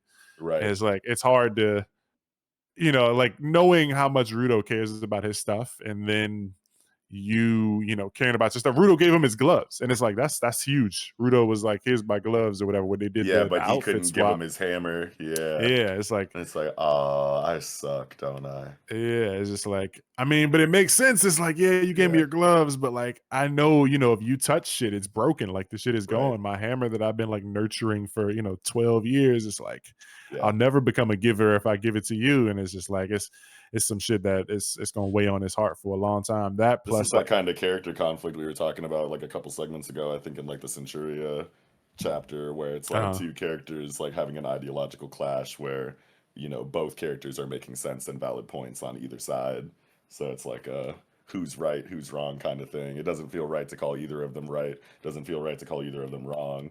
It's just like two characters with completely different like circumstances and backgrounds arguing about a specific topic that like really makes the reader like think. It's just thought-provoking storytelling. I will say, though. Go ahead. I will say, Rudo just comes off as like an asshole because I mean, like the angry face and the very stern no, thank you. It's like he was just trying to help out. You could have just said, "Nah, I'm good. I like my uniform." But no, this is a subject that means a lot to Rudo though. Like we have a lot of storytelling like for his character up until this point to but justify like why he would have the response that he had. Yeah, but he doesn't have the emotional intelligence for that. At least not yet. Like we've gotten writing for his lack of emotional intelligence too throughout the series. Yeah, like he couldn't smile at first. He didn't know how to smile and shit. I feel literally like shaking with Parkinson's, having to share a piece of candy with that sucker kid. Yeah, I do want to say I feel like he could have at least like taken the clothes, just not worn them. Just like, yeah, I like my outfit, but like, you know, I'll take it, thanks. But like, I don't know when I'll wear it, type shit. Like, I don't know. Just, I mean, I'm not mad at him for fucking. That's who he is. But like, if it were me, you know, somebody giving me a gift and I didn't want to like be mean or whatever. Maybe he doesn't know he's being mean, or you know, maybe he's not being mean. But like, he could have just taken it. And you know, like somebody gives you, you know, your grandma gives you a sweater. You know, you're never gonna wear it. You don't tell like grandma. Thanks, grandma. Yeah, you say thanks. Yeah, in the closet. you put it. Yeah, you never wear it, but you take it. But like, you don't say, grandma, fuck you with that sweater. Yeah, that's basically what Rudo said. Fuck you in that outfit, bro. Are you stupid? Like, how dare you, kid? Yeah, it's like, are you tripping? You fucking lost your mind? You think I'm gonna replace my J's? But it may, you know, at the same time, it just makes sense for like how much we understand Rudo's character up until this point. We have context that Follow doesn't have in this regard. Yeah. You know what I mean? True. So that's what creates classic the conflict. Exactly. Like that's like dramatic irony or something like that. I can't remember like the actual, you know, literary like term for it, but it's like the audience has more information than the characters do, and it creates like awkward scenes like this because of that. Yeah, I do wonder though. Go ahead. I was just gonna say I do really love the use of the title card at the end of the chapter. Oh yeah, it's like it was beautiful, perfect reflection of the beginning as you switch to Folo's point of view. I wonder if like we're gonna see somebody like Tamsi, like, you know, walking down the hall and he sees this and goes, something, you know, some trouble something brewing. I can exploit. Yeah. Like Follow, I see you you're not very, you don't like that shirt, or you know something, the shirt do something to piss you off. And he's like, I wanted to give it to Rudo, but I was stupid or whatever. And he's like, no, maybe it's Rudo that's stupid. I can help you. He's just like, I can help you become a giver. And yeah, I could see it. He's like, you got that hammer, don't you? You know, somehow. Beat him in the temple with it while he's sleeping. Yeah, I want to see, you know, where that goes. But yeah, really good chapter, man. I wasn't expecting, you know, so much shit with like the him Follow.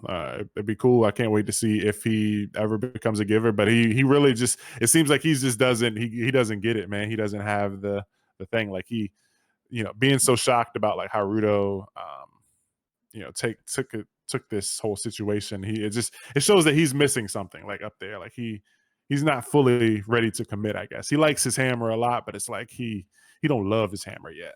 Yeah, like is this the ambition I'm missing in my journey to become a giver? Like is he showing me like what he has that I don't have? And, like type shit. Yeah. You're like, what makes you so special? It's like I love my trash, man. Yeah. But the fucking Rio stuff is cool. I can't wait to see where this goes, because Meldretta is like, you know, now I'm curious, you know, how do you know that name? So clearly Noerde and Meldretta know each other. You know, wonder if that's going to be a thing where it's like, yep, I killed her. Oops. Or, you know, like if Meldretta is like, yeah, I haven't, you know, that was my sister, or, you know, my neighbor or something. We go way back, and, you know, I haven't seen her in a long time. And then we have a Rio saying like, I had to kill her. You know, she was with the Vandals, and it's like, wow, so that's where she's been all this time type shit. I don't know. I'm ready to see some of that. Yeah. And I'm always ready to see more Mildred because she's fine too. Oh yeah. Milf Dread. Yeah, Milf and Dread. she on that shit. She said, "So be a good boy and let me take care of you." And I'm like, "Shit, bro, don't want to be in the backseat. I'll sit back there, bro. Shit. Right, I'll be taken care of. Yeah, shit, what you on, bro?" Like she's too cool. Rio is funny. This fucking face on the "she's too cool" panel. She's just looking back at this stupid ass face. I love it. Fu is a fun character too. I can't wait to see more from him. I guess he's getting his initiation sooner or later to, I guess, become I was about to say a ranger. Yeah, be a cleaner. But they got to keep their eyes on Kiddo. Yep. But a lot of stuff in this chapter, man. A lot of real thick, chunky stuff. Rudo, denying the outfit. Hopefully next week we see what happens right after this, and then maybe start looking into this doll festival, because they talked about going to the doll festival for a few chapters now, and we still haven't made a move towards that. So I wonder like what day it is in universe, because like Halloween in real world was 18 days ago. So it's like we were talking about the doll festival. Remember, we were reviewing the chapter where they first introduced the doll festival on Halloween. We were talking about that like 3 weeks before Halloween, and now it's 2-3 weeks after Halloween. So We're still it hasn't happened. Yeah, we're still not there. So wonder how long it's gonna take for us to get there.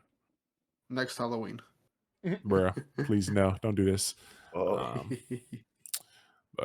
yeah, great chapter. I'm ready for the next one. Although I think we have a break this week, so this is a hard one to take a break on, man. I'm very sad and gonna be hungry for it.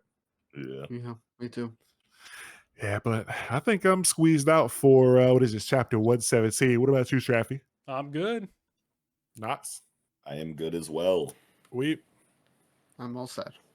All right, that's going to do it for Gachiakuta chapter 117. Now jumping into Galaxias chapter 12, Narade versus Chalk, part 3. And I want to say I really like this chapter, man. It did a lot for me. I wasn't expecting this little, flashback scenes where they're walking on this crystallized bone bridge structure thing, but it's cool. And I'm really it really did a lot for me personally to have this conversation come up where Gio's like, what kind of dragon are you anyway, man? It's like, I feel like that type of thing is usually, revealed later or something.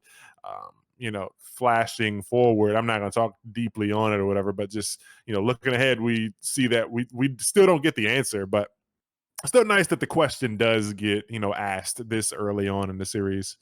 And it does make sense for her to ask. I mean, she was raised by a dragon folk. They were attacked by a dragon folk. It makes sense for her to ask this. And so I do want to mention that, because this is a point I'll give to Knox, because I think it was Knox. Shit, man, not Knox. Who said that he was most likely the shockwave dragon, and it looks like it's going in that direction. Oh, is that what I said? I don't even remember that. But I think that was me.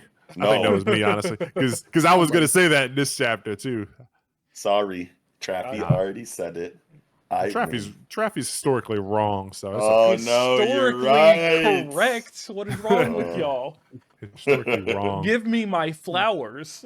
No. See, I had a theory that maybe had to do with adaptation, considering how before everything happened, there was mention of evolution and then a spark. Was there something? Oh, sorry, I didn't know you were still. I was just gonna ask you, was there something mentioned about a spark or something for evolution in this? No, series? you literally see a spark in a singular panel. Oh. And I believe also, this is a bit jumping ahead, but I do want to say this.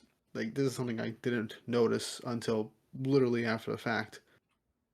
But when Nereid goes into that state, you actually see black lightning bouncing off him, crackling off him. Conqueror's hockey? Yeah. Black flash? Oh. Yeah, around the panels, and then when he's creeping up to Chalk, it's hard to see, but you can see sparks coming off his body. You talking about page 9? Yeah. Where he's where did he go? And he's just right there page with the 9, tail up. and Yeah. 12. Yeah, he's got some kind of. It wasn't giving sparks to me. It felt like, you know, blood or like ink splatters. No, but Well, look at how it's drawn. Look how it's coming off his body in like page 12, top right Let corner. me see 12. 12. Oh yeah, that looks sparky. Yeah, on page 12. Yeah, but like, what is this actually? It does look like on 9, like something is leaking out of like the different like fucking grooves on his tail or whatever. What is that? Is that blood? I never noticed that before.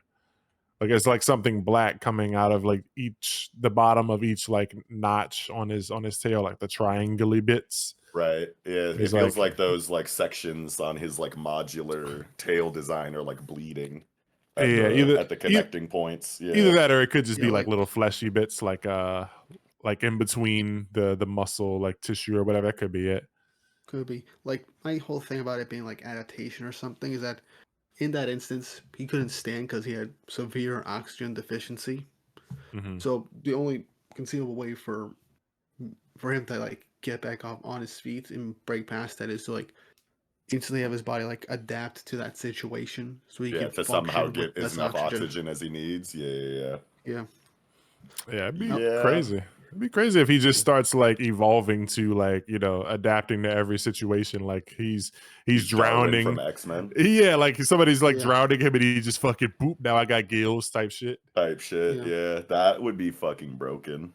Yeah, it's just. I was thinking about this on like a conflict resolution like level, and it's like, okay, he was down and out, like the chips were down for him. He was dead to rights, and then like suddenly, you know, the thing inside of him awakens like a new level of power that gets him out of the situation. And it's like, I'm not saying this as like a point of criticism or saying that it's bad or anything like that, but I just like how, you know, we're not even 20 chapters in and we're seeing stuff like this, because this isn't really stuff that you can get away with the longer the series goes on. It's like, if you want to say like, oh, he was about to lose, but then now, you know, this secret power like comes out at the right moment to save him or whatever. If you want to have hidden components to a certain to a character's, you know, origin that come into play in like moments of drama and conflict like this, like that's cool. But I want to say like it only works like earlier in the story, like rather than later, because there has consistently been a mystery around Araid's character and what he's capable of and where he comes from and exactly what he can do. So hiding certain components of that until moments like these are cool for hype, but only like in the beginning. Like if we're like 150 chapters into this and he wins a fight because of something like this, then like that feels a lot weirder and more awkward than like, you know, within the first 20 chapters, for example. It makes. Go ahead. No, you go ahead. I was just gonna say it makes more sense that something happens like this now, and then he comes to understand it. That way, it doesn't feel like an ass pull 150 chapters later because he knows. Because like the more time goes by, the more we're going to learn about Narade and why he can do the things that he does. So if you just keep pulling out hidden components throughout the whole series, and that's going to make the conflict like stale. Like 150 chapters in versus like inside the first 20, Right. So a few things that really kind of support the shockwave part more than like a adaptation or evolution. So for example, the panel that you mentioned where he says, "What are you?" and you see like the black lightning or whatever, that looks like a stylistic choice just for the panels, because you don't actually see that on his body. And then also, if you go towards the end where, you know, the shockwave initially happens, he doesn't punch him or hit him at like high speed or anything. It specifically says that he taps his chest and then the shockwave happens. Which where is this? You're talking about the splash page on 14? No.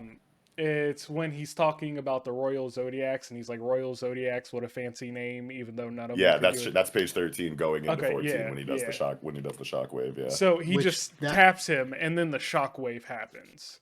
Okay. Okay. And so, sorry. When I was just gonna say, when I saw that, I thought he was tapping the ground, but I guess that's him tapping like Chalk's chest. Yeah, you can see his fucking kiss ass hair in the bottom panel.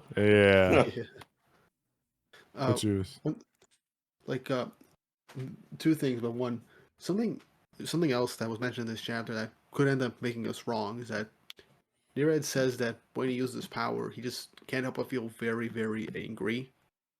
Maybe it's just sheer rage that pushes him through things of emotion. Yeah, the shockwave's powered by his rage. Yeah. I still think it's a shockwave thing, but maybe, you know, it's like you said, rage powered, or maybe he just has like Yeah, or maybe it's just like bad memories, like Yeah, associated that's what I to was going using to his say. powers. It felt like it was like a pent up animosity from a life that he lived before that he has no Yeah, memory that's of. probably That's it. just That like could be it too. a subconscious element in his like emotional state where he remembers the feeling of being pissed about something that he no longer remembers with this new life he has.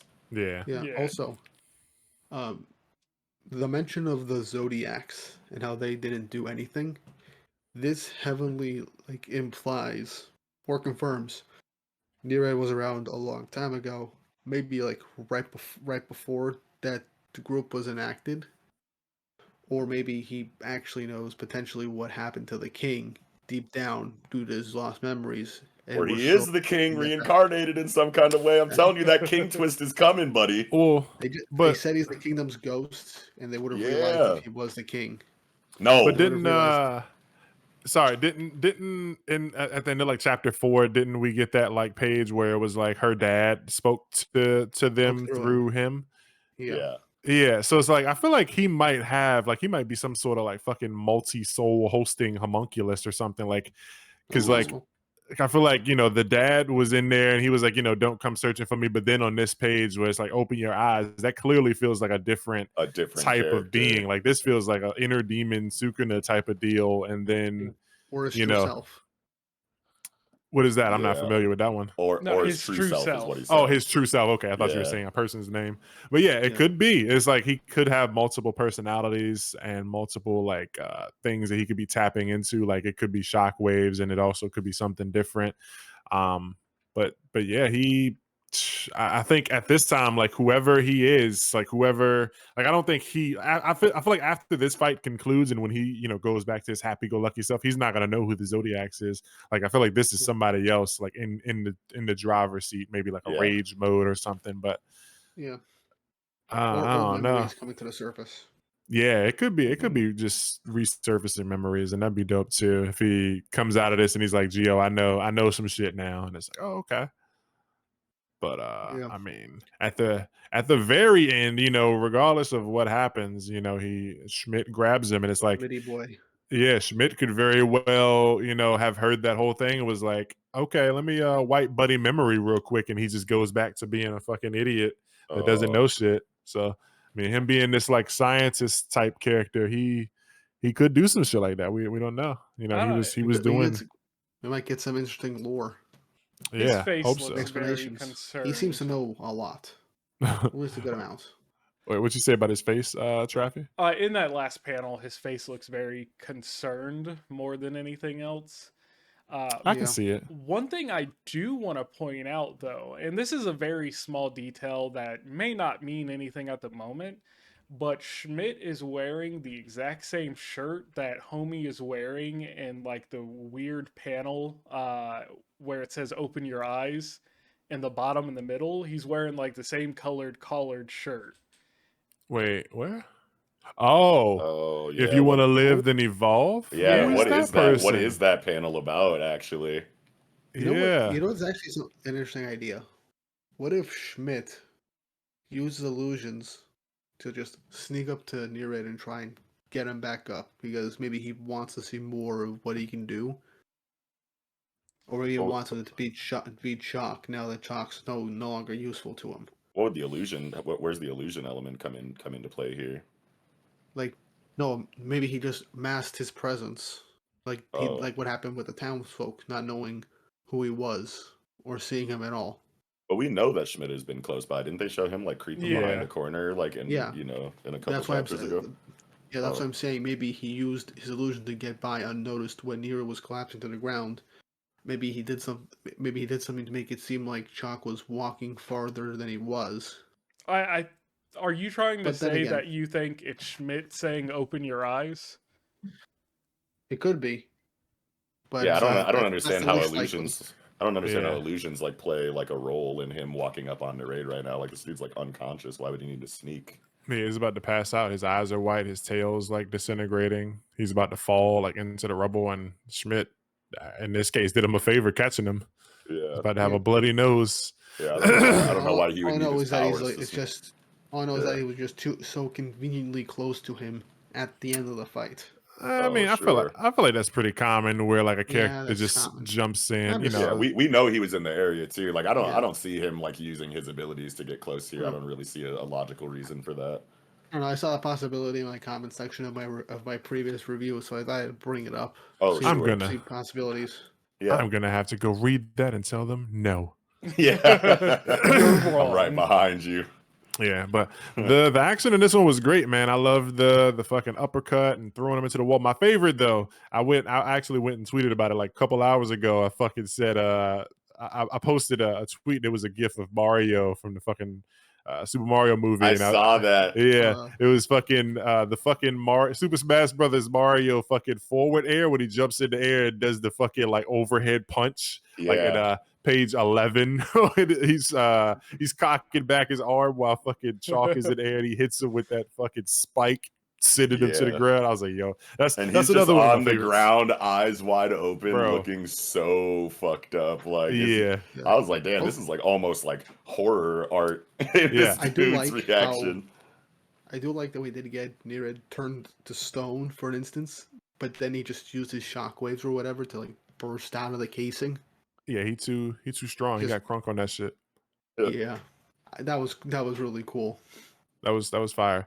That page with Buddy on the ground, though, like his eyes wide open. That one, and then there's another one on page 13 where he just looks fucking terrified, like he saw a ghost. Like Yeah. he looks like, you know, he opened the door and like his dead mother was standing there telling him he failed at life or some shit. Like Yeah, like it's giving like Junji Ito like horror panel, which like this dude being knocked out on the ground, him on page 13, like with the Royal Zodiacs, what a fancy name, like dialogue coming from Narade. He's like super shook, bro. yeah, I don't think I've Yeah. ever seen a face like that in fucking manga, yo. Where dude just he looks like he saw the devil, yo. Like Yeah. It low-key has that like same kind of vibe as like what was that Van Gogh painting, Scream or whatever, where like the eyes are wide open, the Yeah, hands are on yeah. the cheeks, the mouth is like dropped. Yeah. I was just thinking of the fucking Saturn one. Like I was like, it's a lot of those fucking was the fucking Saturn eats his kid or something. Oh painting? yeah, Uranus devours his child. Or Yeah, that Saturn one. devours his child. Yeah. Yeah, I was thinking. I feel like they got Francisco some Goya funky. is the artist on that. Yeah, it's like I see the vibes in it. I felt like it might have been inspired with these fucking creepy eyes we got going on. But that fucking shit that Traffy pointed out, I did not even see that dude right there, the in between the fucking panels with the guy with that fucking button up on. So we got to see what that's about, man. Maybe that's one of the guys who was like experimenting on him or something. Or maybe that's him. That could be him. Yeah, I'm kind of getting sold on the like him having multiple people inside his brain or something. Dad and fucking Sukuna and fucking researcher and himself and fucking Dr. Mario and shit. Just whoever the fuck is in there. But Dr. Mario. cool chapter, man. I loved it. And I was like when he crumbled the fucking like when Chalk made the pillars like crumble, I was like, okay, where is he going with this? I was very unsure how releasing the gases stored in the rocks was crazy. He constructed them at that molecular level to create carbon dioxide. Yeah, that was No, that reminded me. monoxide. That reminded me of Sasuke versus like Deidara, however you say it, Deidara, the fucking C4 bomb guy, where he had those bombs and like Sasuke started like breathing them in, and then he had to like shock himself to fucking kill them all. I just read that fight like a few weeks ago. That's actually my all-time favorite fight in the series. That shit is really number one for me. Yeah, but that's what this reminded me of when he's like, "Yeah, you're breathing in that shit now, buddy." It's like fuck, but. Yeah, I can't wait to see where we go next week. And I guess Chalk isn't, completely dead. Like he's not dead. He's out. He's down for the count though. Yeah. He's done 100%. Yeah. We'll probably see him again later on some fucking Bellamy Pirates type shit. But he's just a fucking bummy dude. It's like, yep, I got my ass beat by Narade on his fucking adventure. And now I just fucking drink with these old drunks in the bar at this random town or whatever. Some shit. I don't know. But yeah, I like the chapter, and I'm still just team Shockwaves because every time dude punches, man, there's a like this. I mean, it makes fucking sense. Yeah, there's Shockwaves there. I mean, what else could Wave Dragon, be? I don't know. Yeah. I think that But that one dialogue bubble where the voice says, "If you want to live, then evolve," does kind of support what we was saying about the potential that he's kind of like a Darwin-esque character whose, innate ability is adaptation specifically. I yeah, think and it's I like like that. in that way, is it like, does he have multiple abilities? Like, does he have a shockwave and can adapt, or is it just adaptation and different like fucking versions of that? What if his His shockwaves are from an adaptation he did from the past against a powerful opponent, I can or see a that. specific dragon ability? Like Yeah, he no, had I to, like that a lot because I mean, there's a yeah, couple elements to Nereid's character where it's like they've asked questions like, "How is he able to do this?" You know what I mean? Like for Yeah. the example of like him being able to retract his tail, whereas like normally dragon folk aren't able to do that. Like that could be an adaptation in and of itself. yeah, You know what I Yeah. mean? Because like and there are reasons why that makes sense, like evolutionarily, to be able to do that. So that and if like holding the sludge in his hand and shit, like that shit should have cooked him. Because the yeah, explosive sludge is like he could have just been adapting to the damage and fucking eating it. right. So yeah, Yeah. there's a lot of things that kind of go into that theory to support it that we've seen in the narrative so far. Because if it really is some kind of like Darwinistic, application of like, oh, I've encountered this thing before and it was too much for me, but now that I've experienced it, it can't ever hurt me again. Kind of like fucking Doomsday from like Yeah, the DC universe or whatever. Yeah. I like As like that. his whole origin. Yeah, Yeah. I So like that. you guys think we'll see? I'm cool with a Traffy getting a dub here. I mean not Traffy, but Weeb. I just Yeah, I was about stole to say, Weeb's bring it dub. back. Nope. Yeah, my bad. But y'all think we're gonna see Geo? Like it's going next chapter is gonna be fully Geo focused, or you think we're gonna see some of this situation with Narrate? I would love to get like a split between Geo screen time and like more explanation for what this voice was. It feels like Yeah. something that like the writer will just like dangle in front of us until like a specific time while like drip feeding us more and more like vague information about it to get us hyped for Yeah. the eventual like, exposition dump for it. But like I would just love like as far as what I want as a consumer, I need to see more Geo because she feels like she's like just kind of like sprinkled in these last Yeah, couple of Yeah. chapters, I whereas feel she's like supposed to be competing for screen time with Nereid, in my opinion. So yeah, Yeah. she'll probably get her moments. She'll get her moments soon. I agree. yeah. I hope so. At least with the previous chapter, she had like a nice motivational speech to show the strength of her character. Yeah, but that's not enough. No, I'm kidding. She'll Yeah, get she her needs a flowers little more. before I You do. need more. I'm saying. Yeah, Yeah. I need to see that shit we got in chapter 1 where she was fucking baseball batting bullets in people's faces. Yeah, I need Spitting that. bullets into their shit. Yeah. Yeah, yeah. I can definitely see a case where like next week it's just like we see Schmidt like dragging Narade by his foot like down, through the fucking cave or wherever they at. He's just whistling. It's like, yeah, I gotta get you back to the thing. And like while Narade's knocked out, it's like you can hear you see like text that's like inside of like Narade's head. It's like, hey dummy, you're unconscious right now, but like it's gonna be all good type shit. I want to see, somebody like his inner voice, like maybe talking to him, or maybe he's like sleeping, thinking about it, and the inside or whatever inner domain. Yeah. Learn a little more about this, and maybe he wakes up and doesn't remember, or maybe he wakes up and does remember, but like they give more information to the reader through that. Yeah. But yeah, more Geo needed anytime, Mhm. please.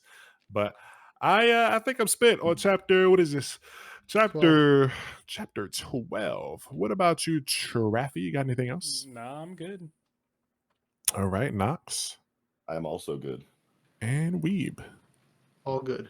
That's going to do it for Galaxias, chapter 12. And now, jumping into Ranger Reject, chapter 161. Which yellow is this? Traffy, what are your thoughts? All right, so this chapter I think is really good for kind of establishing the situation that they're in. It definitely slows the story back down to really explore what's going on as we move into the dreamy workplace arc. And I like how they spend this chapter really focusing on establishing the rules and then immediately going into how can we break the rules to get out of here faster. Yeah.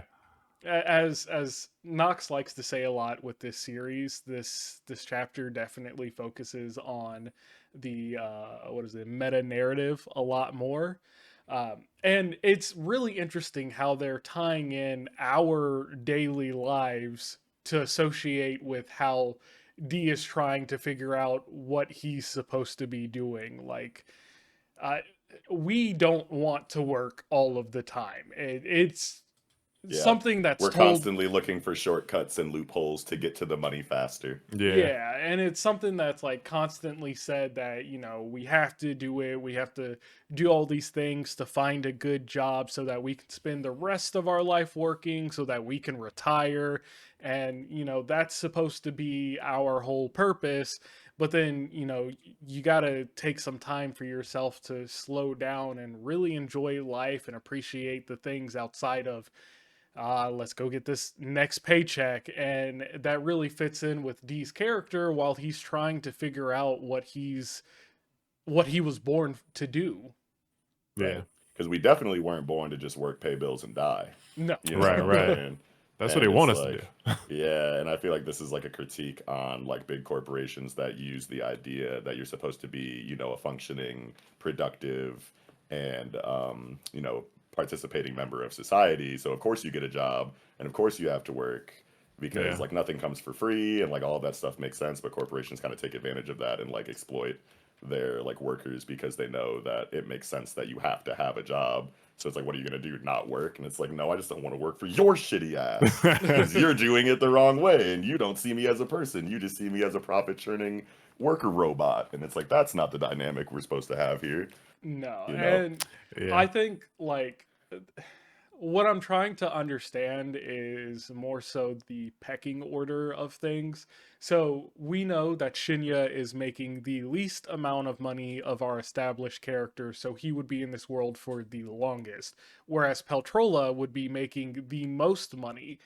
Did he get to that position himself because of how Peltrola is as a character, or was he put in that position just as D was spawned into this world in his position, so that naturally Peltrola would be the first one out of this dreamy workplace?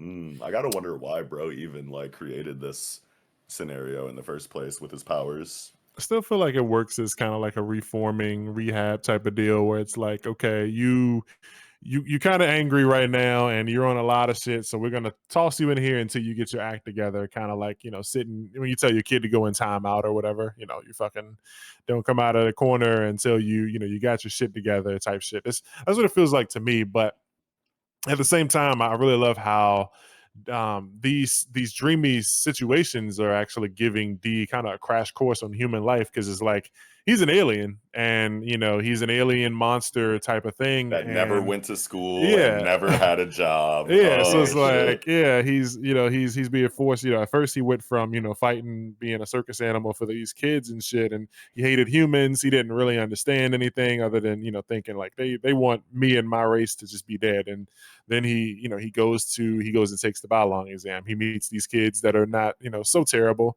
Some of them still suck. And then, you know, he gets to the dreamy school and he's forced to, you know, do his homework. He's forced to go to class, and if he, you know, flips the desk over, the day starts over. You can't do that, man. You gotta fucking behave like a normal human, you know, 13-year-old in society.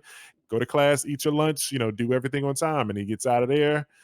You know, when he acts crazy, he gets kicked out of school, he gets expelled. And, you know, fucking 30, 40, 50 chapters later, we're back. Now it's like, okay, you saw what it was like to be a kid. Now, you know, look and see what your everyday adult, the people that you're walking by on the side of the road every day when you're doing whatever you're doing, you know, see how those people live. And it's like, oh, okay, now I gotta fucking earn money. Like that other fucking foot soldier had the right idea. He tried to rob the bank, but me, I gotta go to work. Otherwise, this shit, like, I get fucking kicked out or stuck in here forever. So it's like, it's really cool that he's just kind of getting forced to live through these situations that everyone does. And, you know, otherwise, you know, any other situation, none of the other foot soldiers are going through this. So D is just getting a lot of different, you know, perspectives, you know, on human life, and really getting to, you know, really getting to know your enemy for real.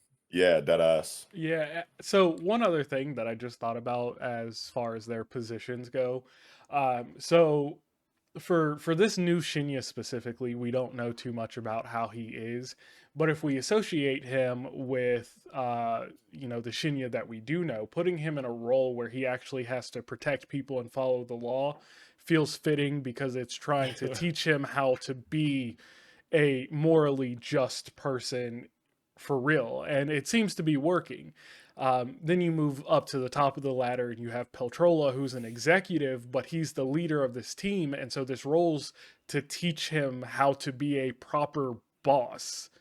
And then Shion and X's are a little bit more vague, but you could say that for Shion, he has to learn how to follow directions as well as how to lead, and then X's just has to, I guess, learn how to. I don't know. I don't know about X's, but Peltrola and Shinya definitely stand out because their roles fit with what we have come to know about their characters. Yeah. I like that Peltrola kind of being forced to learn how to be a leader, because I mean he ditched X's. He was down to let X's like die for him, and X's is one of the most feral of the foot soldiers that we've seen. She fucking threw D down and was about to like try and kill him. I don't think she could have, but she's been shown to be very scrappy and feral when things get heated. But yeah, very, very interesting thing we got going on here. I'm still just thinking that this is a clone of Shinya, and like the other Shinya. I mean, we saw Shinya locked up in fucking Chidori's like wood or whatever. So because it doesn't make timeline doesn't make sense. Yeah, like what's happening here? And I don't know. A lot of pages in this one. A lot of the images are like super realistic. So Negi's going back to that, like this ramen on page 5, and then next to it the fucking shop where all this looks really realistic, and then the money on the next page. Like he's doing that the photorealism thing pretty hard here. So another point that I want to bring up, just because I want to run this by y'all, because it confused the hell out of me, and I've still been thinking about it. The panel where Shinya says, "Because that's the reason why I was born," it feels to me so out of context with everything that was said before it that my brain can't wrap around what he's referring to when he says that. Wait, where is that again? Third page from the end. Third from the end. Let me flip through. No, do it by yourself. I'm not taking part of this. Why not? We could beat this game in no time because that's the reason I was born. Like, is he referring to the game? Is the game the reason he was born? Was he a clone created just to put in this world? Yeah, it seems like there's a lot going on with his character, and like maybe there's multiple clones, or like he seems to know his role, which is something that D can't say. Yeah, do it by yourself. Yeah, I have reread this part like 20 times, but I just can't piece it together. Yeah, 50,000 servers of ramen. What if you copy one and scalped it? The jig would be up when people had to use them, but then you'd already have achieved fire and gotten out of here. Is that not a crime? I don't know. Maybe it'll come. Something will come to me as I like read it more and think about it again or whatever. But yeah, Nox and we. Do you have any ideas? I'm going back through it right now just to see. You're trying to like find out what like the thematic takeaway is from this conversation, or just basically what Shinya's referring to as to what the reason he was born for. I'm honestly not sure. That threw me for a loop too. Yeah, there's some kind of like hidden analog beneath the surface that this is like relating to, like allegorically. Yeah, we're just like we're not finding or whatever right now. All right, V, if you're watching this part, V knows. Give us V the knows deets. For sure. yeah. Give us the tea on that, G. Whenever you get a minute. But yeah, I'm thinking it's definitely got something to do with like the multiple Shinyas that we see, and maybe he knows like why he was created or whatever, and it was like for some certain special purpose. Maybe he was made, and it was like, you will fucking tell D the thing or whatever. You will guide the foot soldiers. You created them, and we're gonna make sure that you fucking like. Maybe this is the one that originally created them, and he found like his purpose in life, and he fucked up and made the other one, and this is like his way of making it right or something. Like maybe he feels like he's paying for his crimes by being in here or something. I don't know. It's a lot, especially when you consider fucking dream spaces and shit. It's like there's so much going on. I do. It's just him being here just doesn't even make sense. Like what? How is he here? Yeah. I do like how this chapter as a whole is like homage to early Ranger Reject, because we're back in a dream space with a situation that D is unfamiliar with. And then we also go back to Beilong's where D's about to team back up with Shion.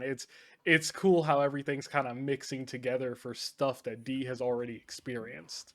Yeah, it's kind of nostalgic, huh? Yeah. Yeah.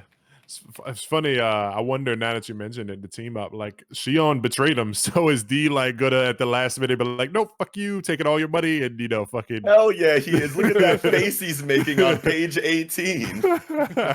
Yeah, it's like, okay, Shion, you gonna work with me? You don't know that I'm fucking gonna backstab your ass as payback, because it's like he was like forget. Yeah, it's like, how dare you backstab me? I was gonna backstab you. It's like, okay, now I get my chance to stab you in your back just like you did me or whatever. The get back arc.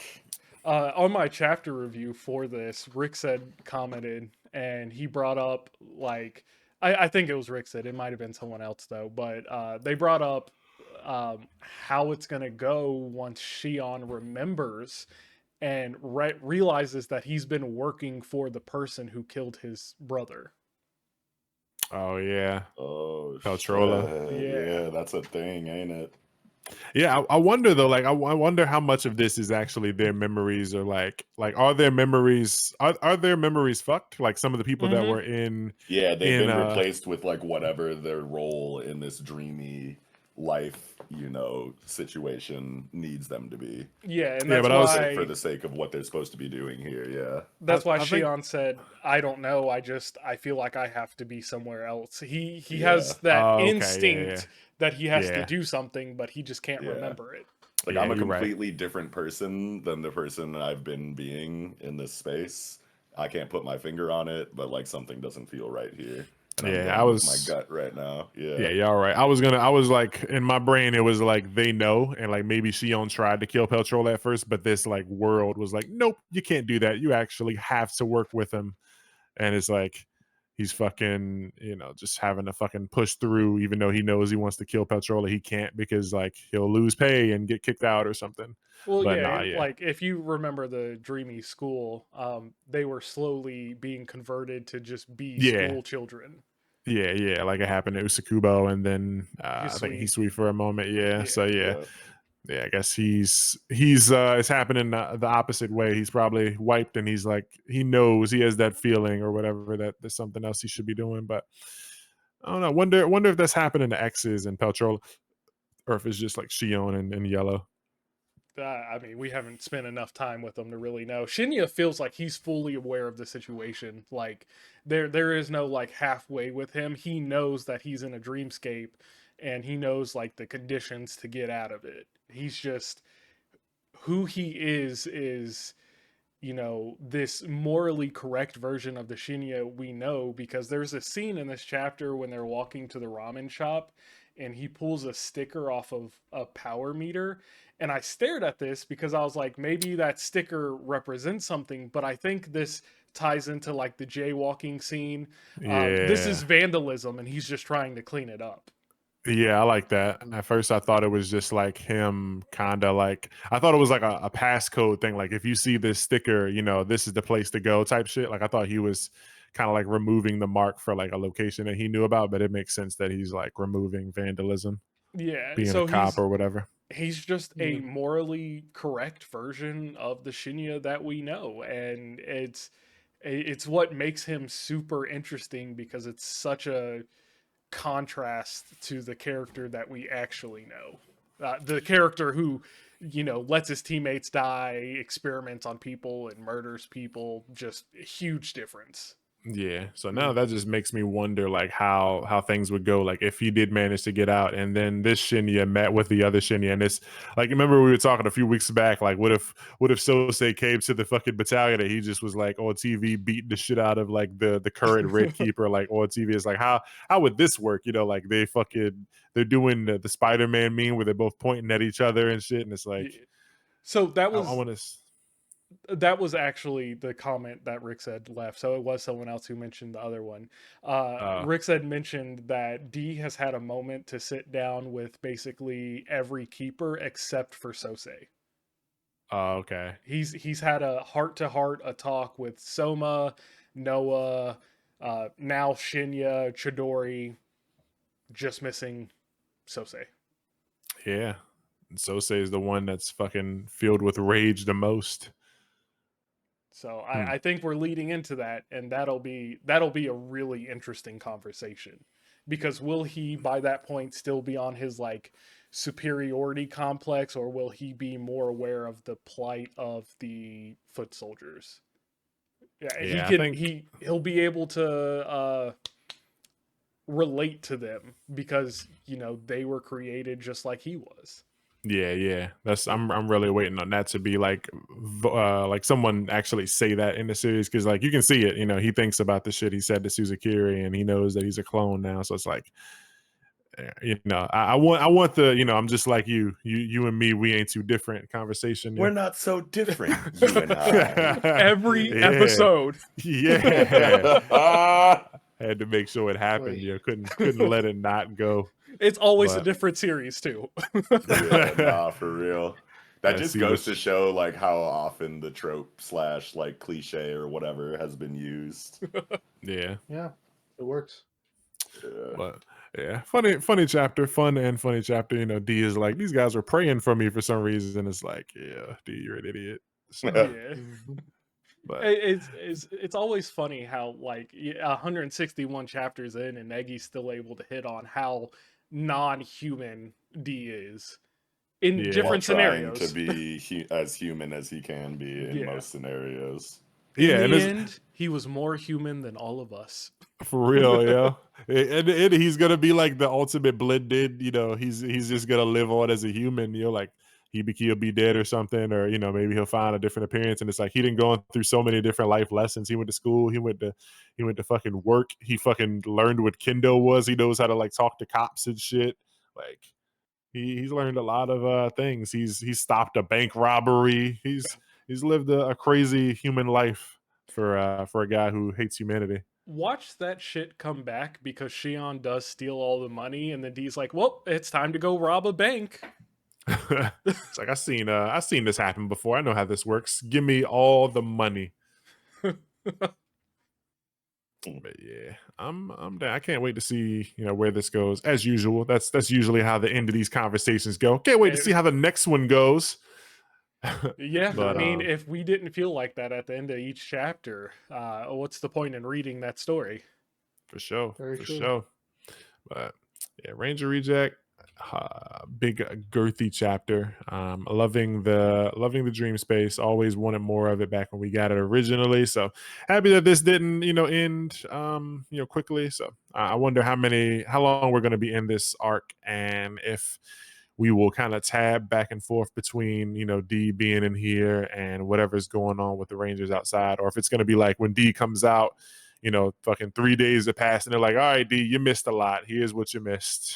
Yeah, I'm calling 4 more chapters. I need to know what Hisui's doing. Yeah. Because we kind of left off with her there with Chidori, and then she just disappeared. Yeah. I wonder if Juji, since Juji's on the money, I wonder if he's going to pop in at some point and be like, you're fucking, just be an evil, angry boss because he doesn't fuck with D. Like he just be, an asshole or something. He's like, D, you stole that money. You made fucking counterfeits. I'm going to fucking fire your dumb ass or something. I don't know. He don't got a job. Cut of your jib. I like to cut your jib. Yeah. Good job, D. You became a better human. If he comes out of here, I mean, D, after after he spent that year with Yakushi, he was like, he had like manners and stuff. Remember, he went to like a fucking tropical smoothie, and he was like, and I got my membership card type shit. Like he was like learning, so maybe he'll come out of here and take some of this shit, and keep this knowledge and doesn't just go back on his kill all human shit. But I don't know. I think I'm just kind of squeezing out shit now at this point. So that was chapter 161. You got anything, Weeb? Nah, I'm all good. Knox? Squeezy. Traffy. Skeeted.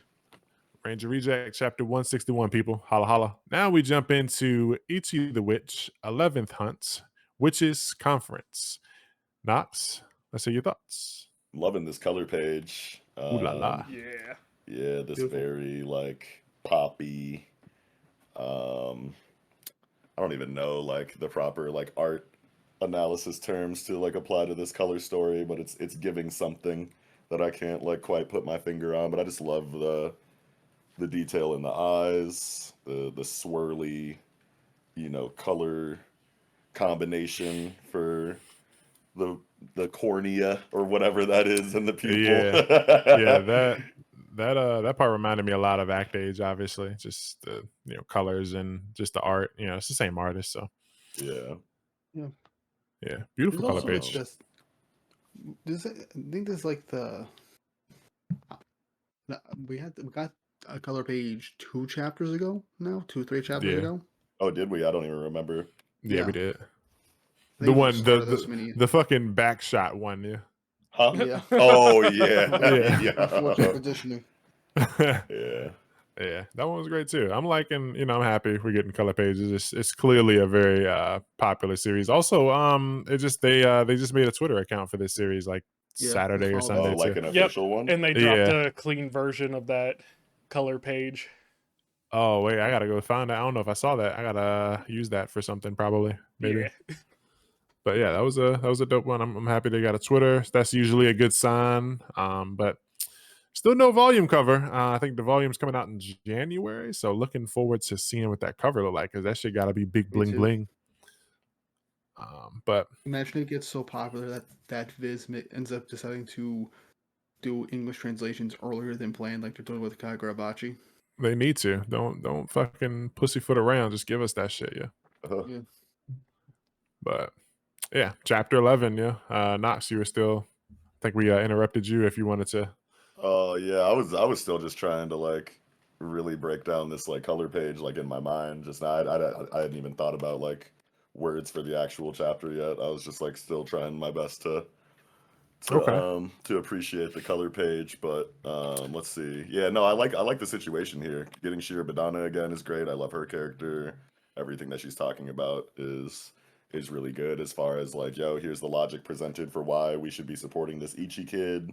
Here's other things that we're Scarce's considering. explanation. Yeah.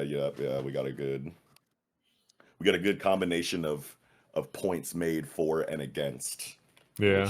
which is kind of fueling the pace and flow of the chapter.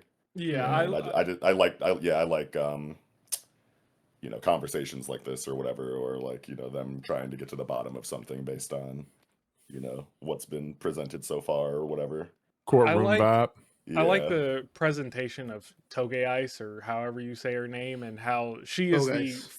firm opposition of Ichi. And, it kind of presents her like she's going to be, a relatively powerful antagonist. And then it dives into like this competition. And I could see this going the route of she wins, and then Ichi has to go through education, and even through that, she still ends up being like a huge opposition force for a male witch. But Yeah. realistically, I think that Ichi's got this contest in the bag. Yeah.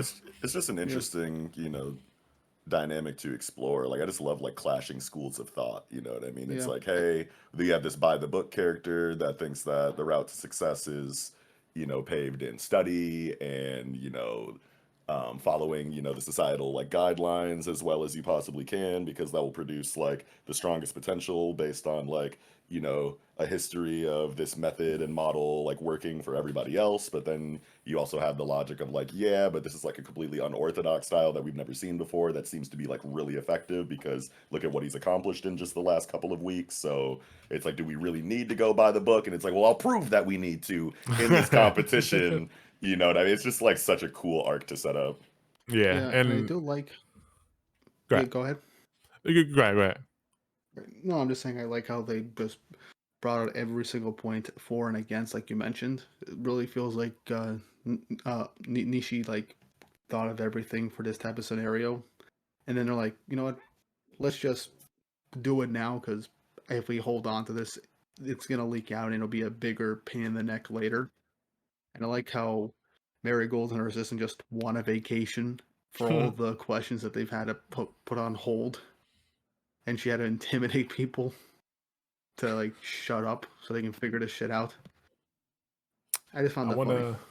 I want to say I feel like I called it. I was saying maybe like the first like person who shows up to like oppose, Ichi is like a Discaris rival type of deal, and it's like I don't know if they're rivals, but she definitely is like out here. Yeah, she's like Discaris doesn't do shit right. My way is the right way, and it's like the Kakashi guy thing. I think I was saying a while back too. It's like they're like the opposites, but they're both strong and low key a foil. Yeah.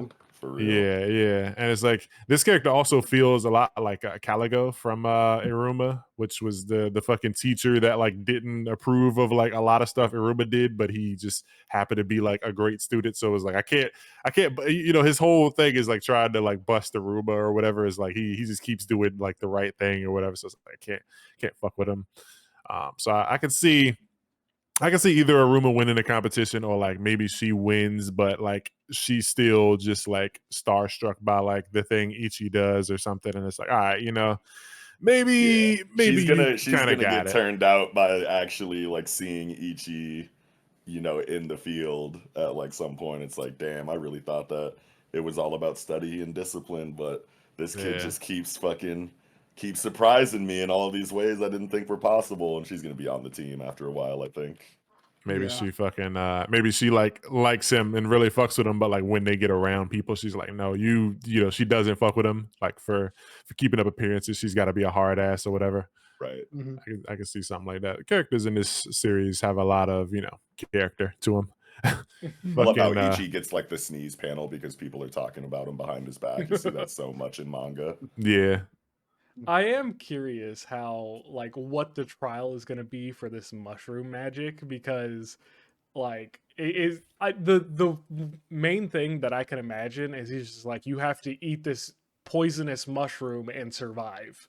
And I feel like like the trial for it. Yeah, and I feel like Ichi might have like a hands up on that because he's eating a shit ton of mushrooms while he lived out in the forest or something. It's like, are you willing to eat this dangerous mushroom and shit your brains out for the sake of acquiring this magic? Like, yeah, nigga, I'm hungry as hell. We ain't ate like, shit in 3 days. Ichi's like, I lived off of these mushrooms for an entire year. They don't affect me anymore. Yeah, I could see writing like that coming. I can't see like walking mushrooms without thinking about Dungeon Meshi now. I know that it's been a thing like since before Dungeon Meshi, but no, immediately thought of that. Immediately thought about that when I saw this guy. Yeah, or like, what if just Ichi just knows a certain way to cook it? Maybe he like knows how to like get the poison out or something, and nobody else does. Like the other witch doesn't, and it's just like the way he prepares it or something. I don't know though, because it's like, are they going to do cooking two magics in a row? Actually? I wouldn't think so. Yeah. Well, one was just like a way of slicing and presenting. This is actually introducing like heat and cooking and to a certain degree. So I think there's enough of a difference there to justify it. But it does seem pretty similar back to back. I'm not gonna hold you. Yeah. Let me see. Boy, the woods sure have been noisy lately. Are there some witches running about? I'm just trying to see if he says anything. He's just walking his mushroomy legs on and humming and shit. Hum-de-doo. I can't get he's like, I'm safe because I'm not a human hater magic. So they're gonna be distracted with them while I'm chilling over here. And it's like, no, because you're making too big of a scene and there's a competition now, so you're getting targeted anyway. Yeah, it's like, I guess. Here's the reason why I think Ichi will lose. Based on the mushroom, based on how this magic acts, it's not death for death. Meaning he won't want to hunt something that isn't out to take him out for food or has the intent to kill. Oh, sure. So if that's the case, Ichi won't be interested. Yeah, I like that. What if it's a case where this magic does like kill? Like maybe it makes these giant mushrooms and then they fall over and like topple cities and stuff, but like it doesn't think what it's doing. Poisonous to some degree. Yeah. Or like, but it doesn't realize it. Like it doesn't think what it's doing is like killing. It's not seeing this as like killing. It's just like, these people just happen to die when my mushrooms go up. Then she and takes out the mushrooms and doesn't bother with the magic. Yeah, and like the people Yeah. are asking for help, so it feels like he poses some danger. Watch it be something like The Last of Us, where it's cordyceps turning That's what people I into was. That's what I was zombies. gonna say. But yeah, no, I think that this has the potential for a really interesting moment if it's really what Weeb is kind of like going for here, where you're going to have Togeis that's like a try hard, like really trying to like win this competition regardless of the motivations of the magic, and then suddenly they come to a head, and Ichi talks to the mushroom magic and like realizes that it's not like malicious in any kind of way, and it's just like, dude, I can't hunt you. This isn't death for death. Like you got it, Togeis. And Togeis seems like, wait, what? Like that's fucked up because I wanted to win like fair and square with you trying your hardest, but that's also like a really good aspect of your character that makes me appreciate you more, like type shit. Like I can see it kind of unfolding in a similar way. Or Ichi could just, or there's also the possibility that instead, like, he just talked to the mushroom and just convince him to give up. Oh shit! Like a sound argument or something. Where like, look, you can either give up to me, and I won't do anything to you, or this scary lady in a pantsuit will end up icing you over. It's your choice. Scary. I'll take scary lady in a pantsuit any day. I didn't know you were a Hillary Clinton fan. No, I've just been hearing that a lot. Love lately, it.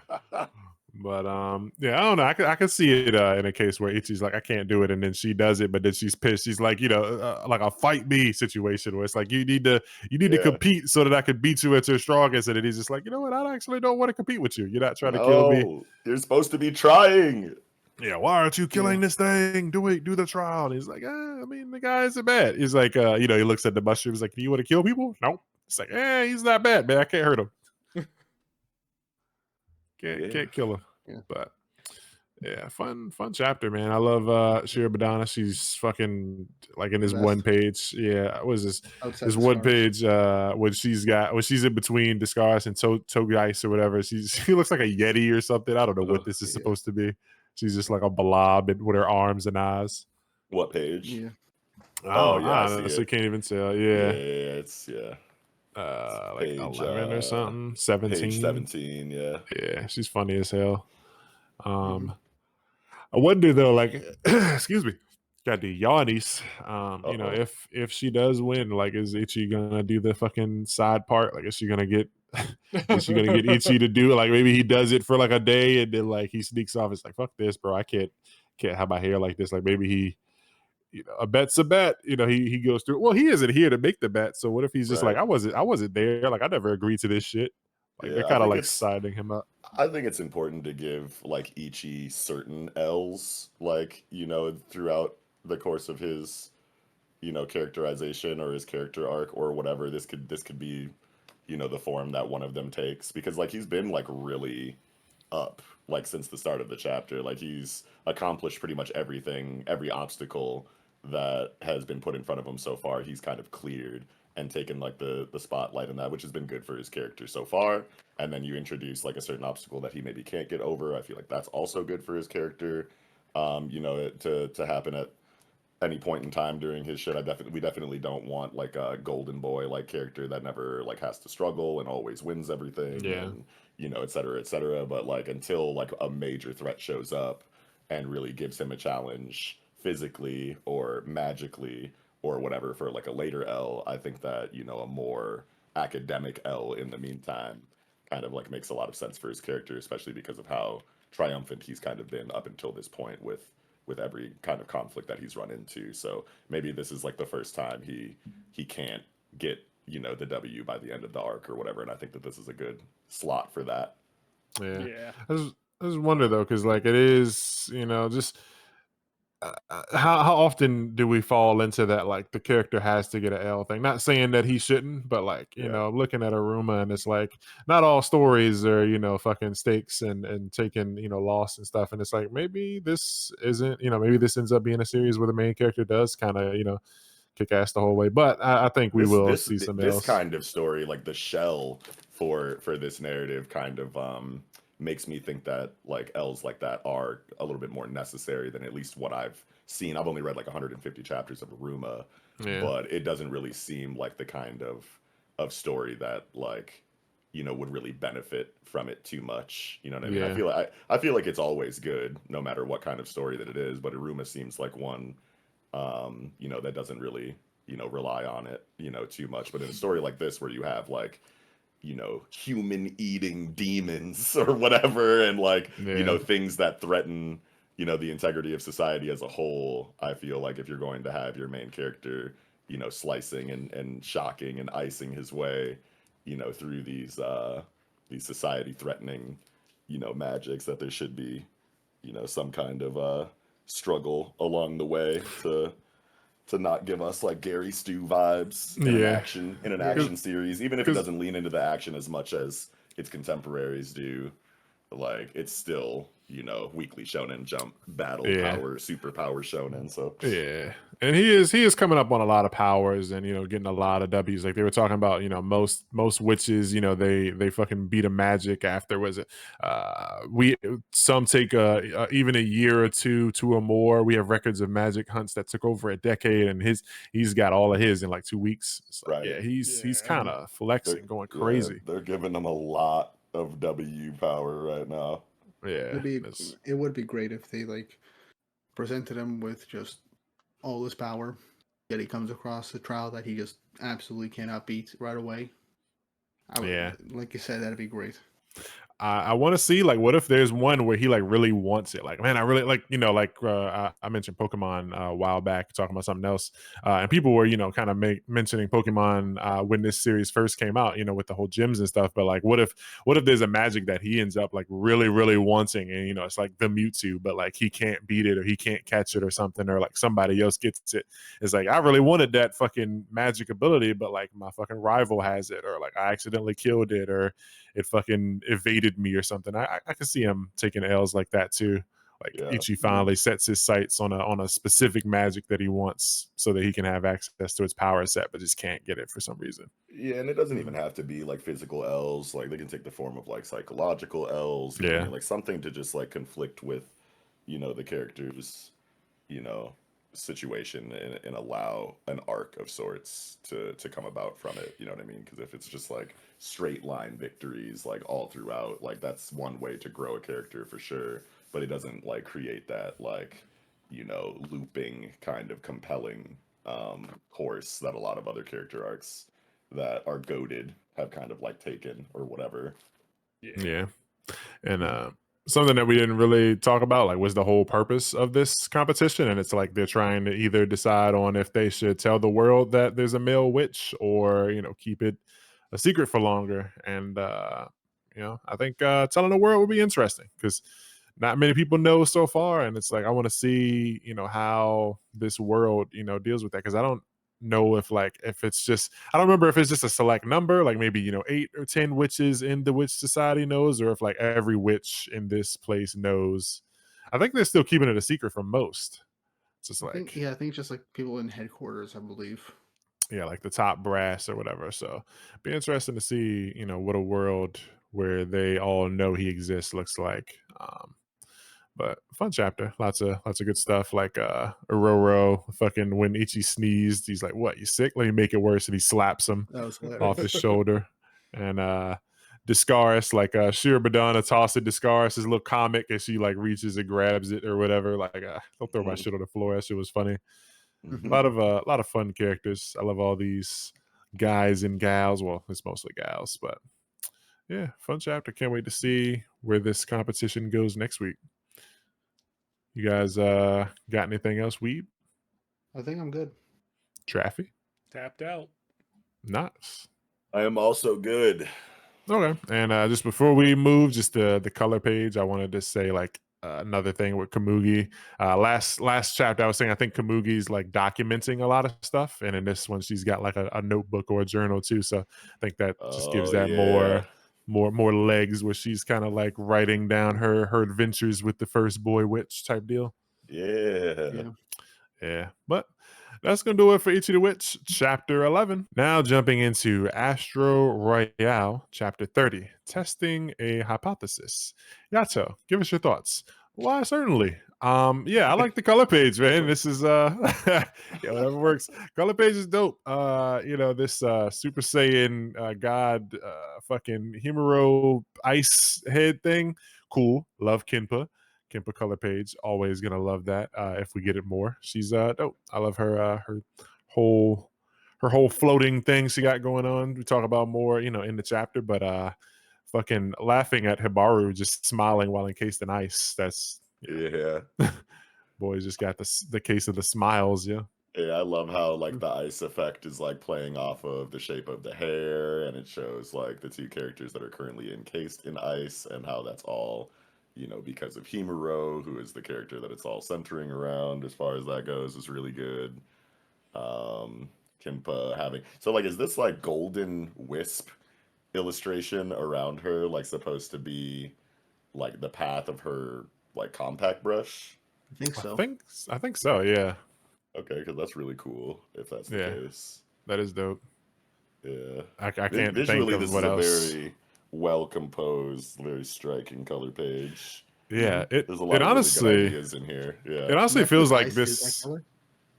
If the ice is that color, that'd be crazy. I need to see it colored now. But hell no, the ice isn't that color. We're getting those reds because of the heat, aren't we? Yeah, I'll say yeah, but imagine if it's used. It's Astro Ice, baby. It's an asteroid. Fuck that. Scotty's Kiss. But no, I feel like this would be fucking incredible for a volume cover, bro. Like this is the type of shit you see because it's like, it's like showing you the arc or whatever. Like, oh yeah, it's Kenpa's arc and fucking these two fucking dummies are encased in ice and she's got to save the day and he's developed. This is perfect. This is a beautiful volume cover arc and it's just like a color page. Yeah. He snapped on this one, man. I want to see this cleaned. Yeah, the warm colors like contrasting with like the ice concept itself to kind of, this might be looking too deep into it, but I mean I feel like it's communicating like the actual like theme that we have inside of Himuro versus Kinpa specifically with what she represents versus what he represents. We got a lot of like, you were cold as ice, but now my heart has thawed, like kind of dialogue too. So it feels like just like a lot of really good ideas all on one page. Yeah, this is an incredible color page. One of my favorites, honestly. Like definitely my favorite from this series, but just like now that I'm just looking at it again, like when I read the chapter on my phone, I was like, oh, cool, color page. But now that I'm looking at it again and like talking about it, this is probably one of my favorite color pages just in general. Maybe, not gonna say it's better than it's just it's very much deserving of praise. Yeah. I do want to take an instance to say I am really glad that when we were discussing the potential of the asteroids, that we're actually getting like an expansion from Kimpa and not the protagonist. Just an expansion on the power system and how it can evolve and be used differently. You're talking about used in a really smart way. From like not Hibaru, you mean? Like from not Hibaru. Usually it's the MC that develops or the antagonist that shows growth in an ability. But no, we're getting the female lead doing it before. Well, technically Himuro did it first when he popped that pill, right? No, I mean like without that. Oh, yeah. Just straight like evolution of natural power. Evolution of the power, or like maybe this was always a part of the power, and it's like how well you understand or the utilization of it. Like how kind of like Undead Unluck type shit. Yeah. Where it's like you could always do this, you just like you just didn't see the vision for real. Like you had like mental limiters like placed in place that like stifled your perception of the technique or the ability itself, and now that your mind is a little bit more open, you can access newer applications of the ability that were always there. And it's like, to be fair, it's harder for a character like Hibaru to come up with like more applications for Punch Hard, but still it is dope to see like a side character and that being a female character, it being the first, like, I guess well, at least doing it before the MC, because we also had Karan, who was like transforming and all kinds of different things. But it's still dope for her. It's a good W for her. Oh, sure, but yeah, Karan was actually the very first example of this, wasn't he? I probably capabilities. Yeah, it's also just that's his whole thing, like transforming and just finding more ways. So it's like his this, ability was, it wasn't like he was like, hey, you can turn into a gorilla, and then 2 chapters later it was like, oh yeah, you can also turn into a lizard or whatever. He just always could just turn into multiple things. And just was and it makes experimenting. sense for him to, like that is a part of the ability, is like coming up with new things to transform into and like testing that. Whereas this, evolution of her ability is a lot less obvious and takes a little bit more, mental gymnastics or whatever to kind of figure out. I think a better example for Karan would be if he like became like a chimera, like if he mixed animals, like if he was like Hawk with fucking gorilla fists, then it would be like an evolution. Razor fangs. Like Sun Eater from My Hero Academia. Yeah, like if he started like mixing the things he can transform into, like he became a giant gun with wings or something, like then that's like evolution. But like just using the power and using it like to turn into different things, I wouldn't probably consider that evolution. Yeah. Allow for Karan to turn into the most powerful ability in all of anime. A bazooka. Gun? Oh yeah, gun. He just turns into the gun devil. Yeah. I feel like we've seen. I was gonna say gun. I feel like we've seen. Like speaking of MHA, like isn't this what Invisible Girl kind of like ended up doing with her shit? Yeah. I don't think it was. I don't think she ever did anything with heat. Yeah, but it was definitely a light refraction type thing. Yeah. Not just simply like her being invisible. Yeah, it's like you thought this was all I could do, but I can actually also do this, and it's like very similar to what Kinpa's doing. Yeah. With her shit. I kind of want to say, like, I feel like we said something, like maybe part of me wants to say like we called it at some point, like maybe she'll do some kind of light refraction thing, but I also don't feel like. Nah, we were talking about Kitty Pride, Shadow Cat, like potential of her, like not just going invisible, but being like okay. Yeah, but there's another word for it. Intangible. Intangible. Yeah.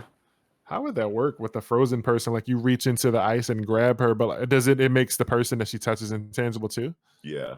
Okay. I was just like, you reach in there and it's just like, I'm tugging on this frozen guy and he's not coming out. Yeah. So you would have to go intangible. You'd have to go intangible, reach in, make your hand tangible again so that you can grab the person, which would probably hurt for a second. But then as soon as you grabbed hold of them, then you go intangible again and you both escape. Okay. But anyway, this this is a good chapter, man. I'll give Wakui his flowers for this one. I liked this chapter more than the last ones. There's still some things, that I thought were, probably not the best. I don't know. I don't want to give this, I don't want to shit on this chapter because I feel like it was a better chapter than what we've gotten recently, but it was the last 3. It just feels like Himuro's character has kind of turned off for the last couple of chapters while they've been fighting him. We haven't really gotten a whole lot of dialogue that's like specific to like who Himuro is as a character, besides just being a son of a bitch. Like, he's got son of a bitch dialogue, you know what I mean? Like villain, like, haha, you kids, I got you now. You suck. I'm stronger. Get wrecked. You know what I mean? Like it seems like it seems like Ken Wakui kind of like turned off his personality for the sake of like standard villain. I'm going to beat you dialogue, which is like whatever. Kinpa can get the spotlight. Hibari can get the spotlight, but I do like kind of how he got his scar revealed in this chapter. Like literally, he killed him. There was a gas leak. He shot his gun. Big explosion. Yep. He did it to himself. Yeah. That's good. Yeah, I kind of like that. Shows that his own like ego and stupidity is what physically scarred him. Yeah, and I guess that goes to show that like he's still that guy. Like the scar that he got on his face was from shooting a fucking gun at a gas leak, and it's like he's still on that shit where like all he sees is fucking go. Like all he sees is targets to be shot. Yeah, as like he's probably still like on that shit. Yeah, he's. Definitely don't need him in the fucking force, right.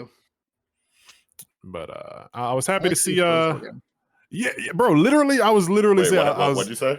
Happy to see Torres. No, I was just surprised he said the same thing I was gonna say. I was happy to see Torres again at the beginning. Right now. Yeah, same shit. Yeah, I was because I love this dude. I fucking missed him, when he was in the fucking previous arc with did he have like the fucking car fist or something? He has the gloves that like let him like the I think the way it worked is like the more back he puts into it, the more power output there is, or something. Like the harder he squeezes his fist, the more damage they can do, or something like that. Something like that. Big, strong guy. Yeah, because I mean, he threw a car like on top of a building. Like I remember him; he was just nuts. Yeah, I think it's specifically kind of rubble. I think it's specifically tied to like how hard he clenches his fist, though. I think was the writing for how his ability worked mechanically. Yeah, I can look it up. Traffy, you still there? You might have muted I'm yourself. still here. No, I'm here. Okay, just checking. Just making sure you ain't mute yourself. But yeah, no, this I love seeing Torres. I could have swore his name was Terrazino, but I guess not. I'm tripping. I think there is a Terrazino too, though, which is yeah, because I remember that name too. Maybe that's from Tokyo Revengers or something, and I'm getting my wires crossed. Maybe had to flip through. Definitely, Wakui definitely has a style when it comes to art. Though I love all the characters have the same Tokyo Ghoul, Tokyo Revengers, face to them with the eyes are all like. Don't fucking... ever disrespect Miyashita like that again. Okay, yeah, it's his art style. Yeah, no, I mean this ain't, but yeah, this is his style. He's definitely got a style, and he's sticking to it. And I like it. It works. Also, Nox, you were right. It was clenching with the fists makes it stronger. The tighter he clenches his fist, that's his Astro. Fuck, I hate when that guy's right. I'm so much better than you niggas, bro. It's crazy. No, I'm kidding. That's insane. Saying something.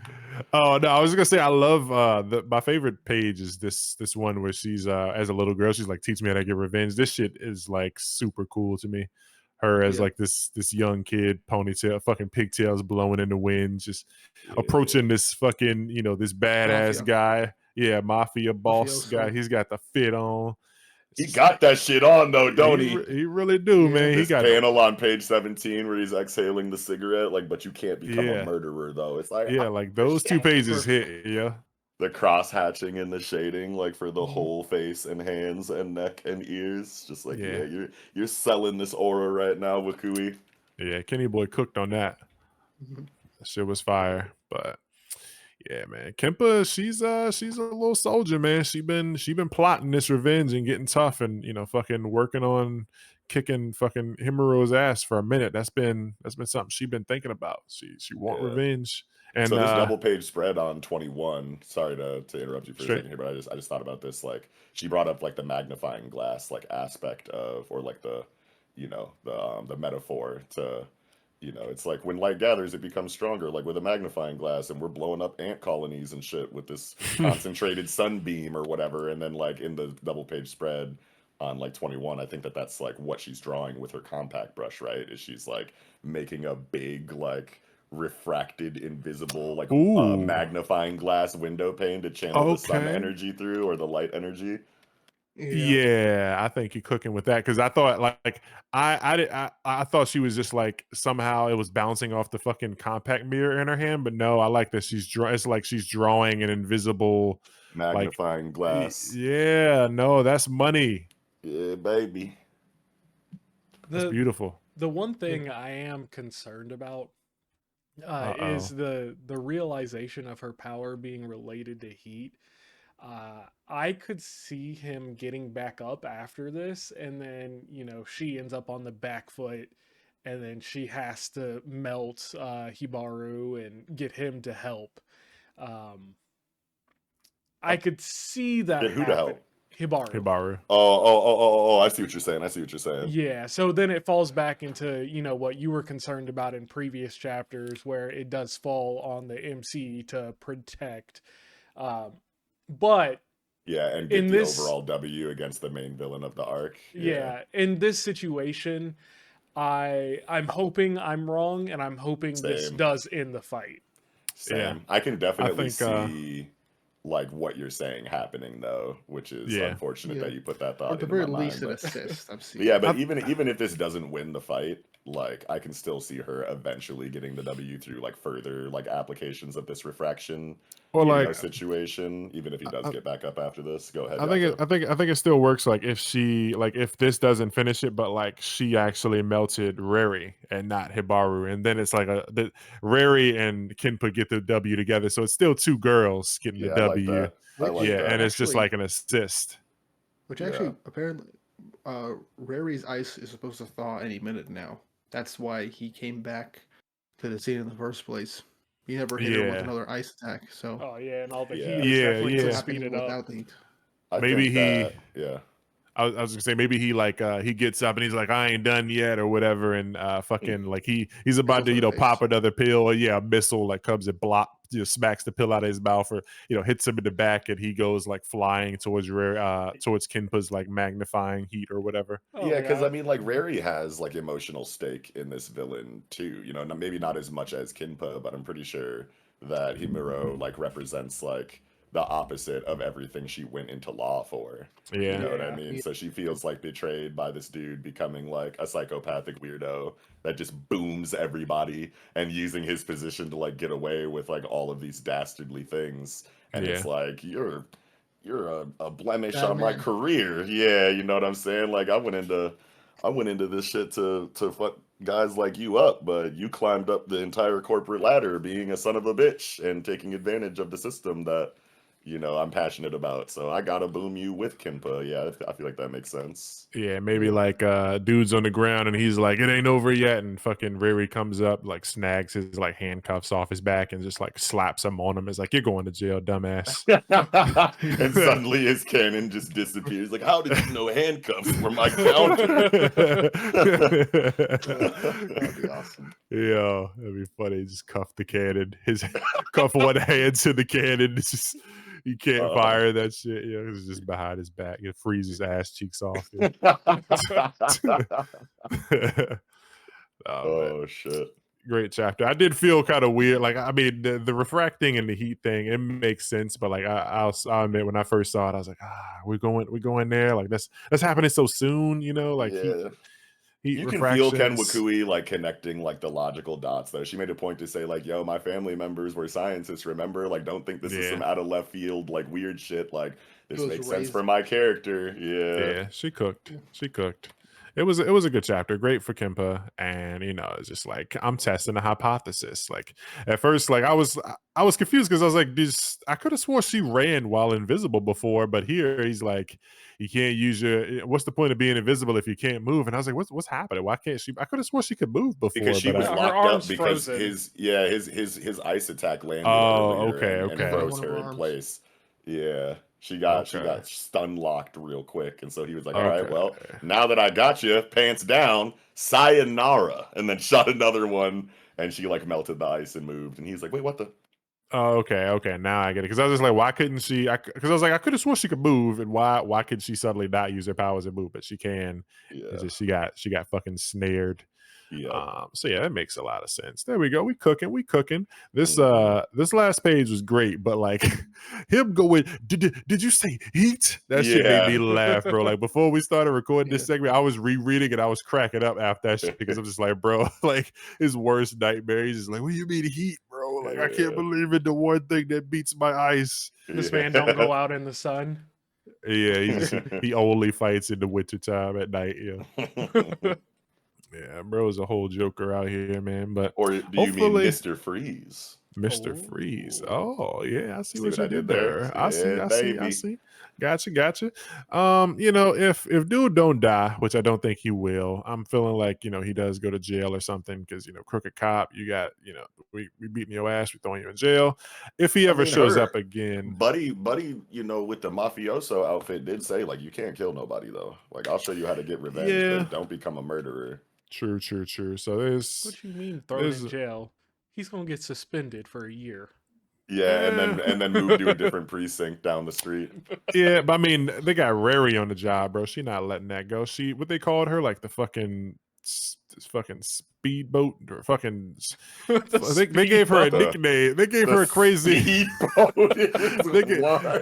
It's late. Yeah, they gave her a crazy like fucking heat-seeking missile nickname. Like they gave her a fucking. Oh yeah. Like for being the hardest fucking lawyer in town type shit. Yeah, so she ain't playing with these niggas when it comes to law. Yeah, she putting dude behind bars, yo. But I was gonna say, if he ever comes back, I hope like Wakui gives his character a bit more because like he kind of fell apart in the middle. I mean, he's cool here. He's still doing the whole like, how did you escape ice? I can't believe you. Blah blah blah. The kind of like I don't want to say Black Clover villain thing, but he's doing the like I'm confident that I'm gonna shit on you type of deal. It's giving like, Black That's a lot Clover of villain. villains. Yeah, it's a lot of villains. Yeah, no, 'cause- it is, especially the farther back into Shonen you kind of in the history of Shonen that you kind of go. Yeah, but I'd like to see because this arc wasn't great up until like this chapter was great. I like this chapter, but before this, those Everything up to chapters, the last 3 fights. yeah, those last 3 chapters, we need some redemption. These characters, if they ever return, they need to be like handled better. Like, yeah, at least we're feeling like redemption-y, right Yeah. now. Like these last couple of chapters have been kind of bussing, bro. Like I'm besides the fact that, or not the fact, but besides like my feeling that Himuro's character has like kind of been turned off for the sake of what's going on with like Kinpa right now. Like I really Yeah. don't have too many complaints about where the series is going these last couple of chapters. I really like what Ken Wakui's doing here. yeah, this was a great one. So I'm definitely ready to see where we go next and learn the fate of Buddy Dumbass. Buddy dumbass. Yeah, but I have a dad and Hibaru for a second. Like she's not related. I thought she was one of the adopted children. So No, she wasn't. she wasn't. Yeah, She was okay, yeah, adopted by one because of the subordinates. yeah, she was adopted by. Okay, yeah, because he's a Yatsurugi. Okay. He is Right. one of the Yatsurugi adopted kids or whatever. Okay, because I was like, she's not like a Kinpa. She's not like a sister to Kinpa. She's like a cousin or whatever. Because this guy is one of the Yatsurugi and he adopted her. After her parents died, yeah. he took her in. Yeah. Okay. I got it. Yeah. Things are making sense because we're talking about dad, and I was like, ain't dad dead? Ain't like real dad and adopted dad dead? But no, okay, it's making sense. But yeah, I like the chapter, man. I hope we get back to cooking because this was one where he cooked, and hopefully next one he cooks and we get Kinpa W is finalized. Yeah, lock that shit in. Yeah. But that's gonna be it for me for chapter 30. You got any more thoughts, Traffy? Nah, I'm good. Knox I'm Gucci. and we. I'm all set. All right, that's going to do it for Astro Royale Chapter 30. Now jumping into our final segment of the night, Kagurabachi Chapter 58, Reunion. And what a reunion it was. But before jumping into that, I just want to laugh at old boy Hirohiko who unsheathed his blade with his teeth, and 2 seconds later he's just sliding that sword right back in because his opponent's gone. Fucking Yeah. he's like, let's fight, and then fucking Chihiro's like, whoop, he's gone. Fucking Ricardo's he's got no brain longer there. damage for sure now. Who? Oh yeah, Hikaru. Hakuri. Hakuri. Yeah, his shit is crushed. I know his brain, like the inside of his head, looks like a fucking soda can that's been run over like 38 times. Yeah, his shit is smushed That in shit there. leaking Yeah. out his nose. Yeah, man, he's got it fucking bad. He's got it, bro. If he's not out of commission, like he needs to be like out of the story for like an arc or two for this to I was be thinking believable. about that too. Yeah. Yeah, because he's taking too much damage without even fully recovering, and like multiple people have told him like stop doing this move, and it's not like your usual injury where it's like the main character like breaks their arm, and it's like you probably shouldn't be throwing punches, man. This is his brain he's fucking with, so it's like he'll be out for at least the next arc, and then like after a lot more conflict, he'll come in super clutch, like full power, no internal like brain hemorrhaging, and just like use his power like super effectively for a really hype moment. So yeah, we need that. What if this is a way to write him out of the story? Because it could be possible that he's seen as too useful of a character. I wouldn't say strong, to where basically any conflict they run into, they could rely on him to get out of, especially if he gets stronger. So what if they do just straight up get him brain damage? I don't think that he'll be out of the arc entirely, never do anything again. I think that You mean story?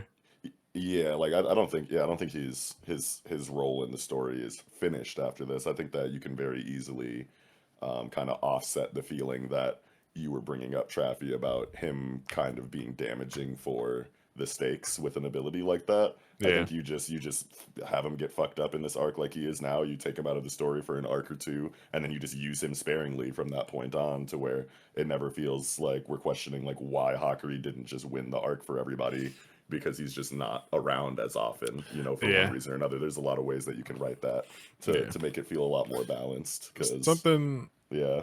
something you never All like good. want is to just like create a Gojo or an Eri from My Hero or an Eraserhead and then like not either murder them or like have them take crazy damage, because then you start wondering like, okay, where's Gojo? It's like, okay, we seal him for 120 chapters, so like, you know, the question of why Gojo doesn't just come and, you know, wipe this threat off the map isn't brought up every time there's a threat. And, you know, Eri is like, okay, you know, we'll just have Eri heal the damage. It's like, okay, you give her some mental trauma and like she can't use her powers that often.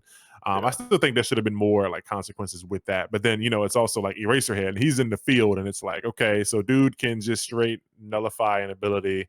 What do? We like fucking make it so that he can't blink and like we fucking cut off one of his legs and we make life really fucking hard for him. And you know, with Hakuri, it's like, yeah, because you don't want the question to always come up like, okay, Hakuri's just going to teleport the good guys out of there when they need to, you know, be gone, or like whenever a sword needs to show up, you know, Hakuri's just going to pull the swords in. I can definitely see Hakuri being like hospitalized for like, you know, in universe, you know, 2-3 weeks, and then Chihiro, you know, we even get some like inner monologue from Chihiro, like, man, this shit would have, you know, this whole situation I'm in right now would be a lot smoother if I had Hakuri, but he fucking, you know, he got hurt and he didn't take his health seriously. So it's like he'll come back later, and maybe he's colder, maybe he like finally gets himself a sword. You know, he does some training so that he's not a one-trick pony, and it's like, I want you guys to be able to rely on me, but not only, you know, my fucking teleporting ability. I don't want to be a bum, and I don't want to be like dead weight or, you know, a I also liability. don't want to be used too much either. It's just like a really good it serves multiple purposes here for him to gas out the way that he is, because it's good for consequences. It's like, oh, okay, this is what happens when you know, overexert yourself, and now you're taken out of the story, so the stakes don't, you know, diminish in any kind of way because your ability is OP. It's also good for Akari's character or Hakuri's character to kind of like go through, you know, a traumatic experience like this for growth reasons. And like you were saying, it could also play into Chihiro's character, where he, you know, starts to miss the value that Hakuri, you know, brought to the table earlier, with the potential of his ability being useful in pretty much every situation after this for one reason or another. It's just a lot of things, you know, happening at the same time with like, you know, a couple decisions being made. So yeah, I feel like that's really potent storytelling. And another thing that can come with his character, like not dying, is, you know, after he wakes up, you know, the aftermath of this whole conflict is over, and, you know, it's been 20-30 days or whatever, and he wakes up and he finds out what happened, and it's like, he looked crazy because he teleported this sword in for Samura, and Samura killed everybody. And it's like, Hakuri, what kind of shit are you on, dog? Him. That's gonna weigh on his character hardcore. Yeah, well, it's like he's got to deal with that. To be fair, he didn't kill everyone. He just knocked everyone out and then kills Uraha. Right. That's essentially that's like the same thing, though. Yeah. Kind of like a bad guys win situation. Because I mean, if Samura, you know, dies or whatever, like if Chihiro ends up killing him, Samura's gone, Uraha's gone, and then like say the bad guys come and, you know, finish off the rest of these dudes who are asleep on the ground or something. Maybe they just say fuck that's all Hakuri's fault at the end of the day. You know what I mean? Especially because Samura is probably gonna beat the brakes off of Chihiro in this fight, because like he's a way more experienced swordsman with a really broken ability. He fucking trained Chihiro. Chihiro is like going to not want to, like, you know, fight his trainer and dad's friend and like hero of, you know, this war or whatever. Like there's so much happening psychologically for Chihiro to not be able to give it his all in this fight. And I can just like, and the experience gap and all of that stuff like playing into it, I think Chihiro definitely has to lose against Samura here in some capacity. 100%. You know, I am curious about that, because, you know, we do see that Samura has a lot of respect for Kunoshige. And so, like, we get the panel where he's like, if I'm to wield this again in Kunoshige Rokuhiro's name, I have to root out evil and protect the weak. Does that apply to Chihiro as well? Because that feels like it would be the opposite of what it would mean to honor Kunoshige, which is what Samura wants to do. So I feel like he'll have his own conflict with the fight. Yeah, it's just the ones that were involved in the war. Yeah. You know what I mean? Yeah, like he might have N10. Like, yes, Chihiro is an enchanted blade user, but like he wasn't there, like in the dirt of that war, doing dirt the way that, you know, these heroes, quote unquote, did during that time that they've kind of like covered up, and it's been lost to history for the sake of like propping them up as these valiant, society defenders or whatever. Like that's what's weighing on him.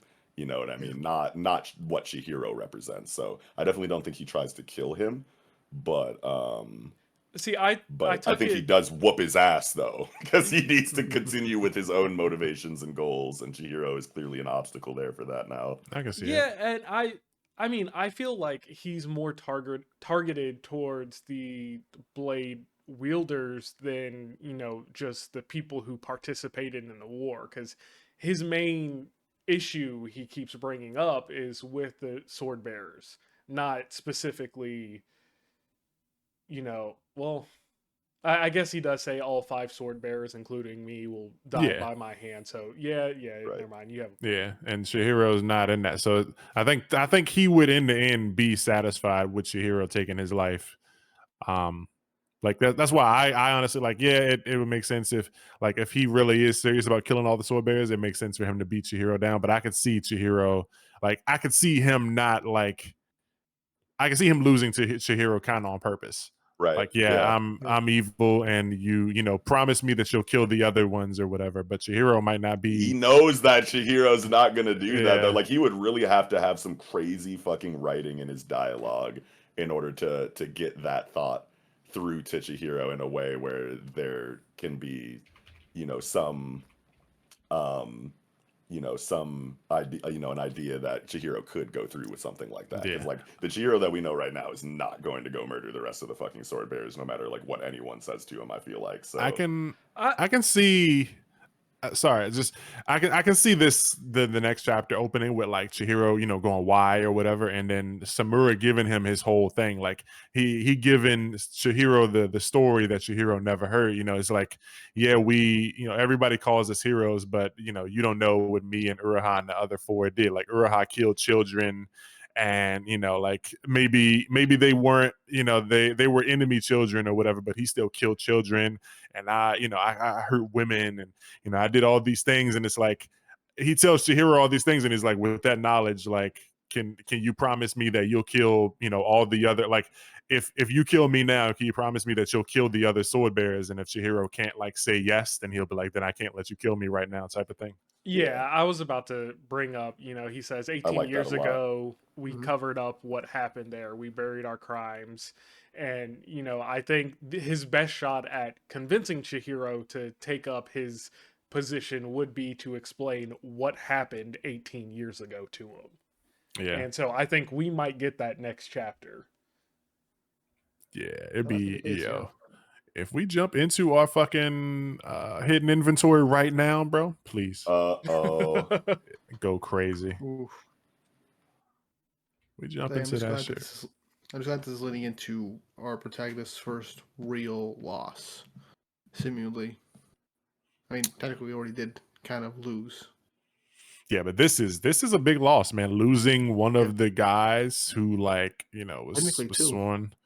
Yeah, losing, because I mean he doesn't have the sword, and I wonder if Hakuri's KO'd, like Hakuri's out, but like I wonder how that works, like with Uraha being dead. I guess the moment he dies, the sword contract is invalid. So it's like he couldn't like touch Uraha's body and teleport the sword. So that sword is just Hirohiko's now. Mm-hmm. That's crazy. We got blue balled on the fucking Kamiyuri ability for real. Yeah. That'll be hype when that comes back into play, though. Yeah. You just see him fly in on one of their backs. Bro, that'd be wild. It's geisha time. Yeah, you hear the fucking arms. What's the instrument called? Shima-sen or something? You hear the Shamisen. Yeah, you hear the little music playing. Yeah. Little did you know, I'm an ex-kabuki porn star who's well known for the blasphemic tomahawk. What? I let you, I was like, I'm gonna let him finish, yeah. V for Vendetta, you gotta see that movie. I've seen it. That's gonna happen.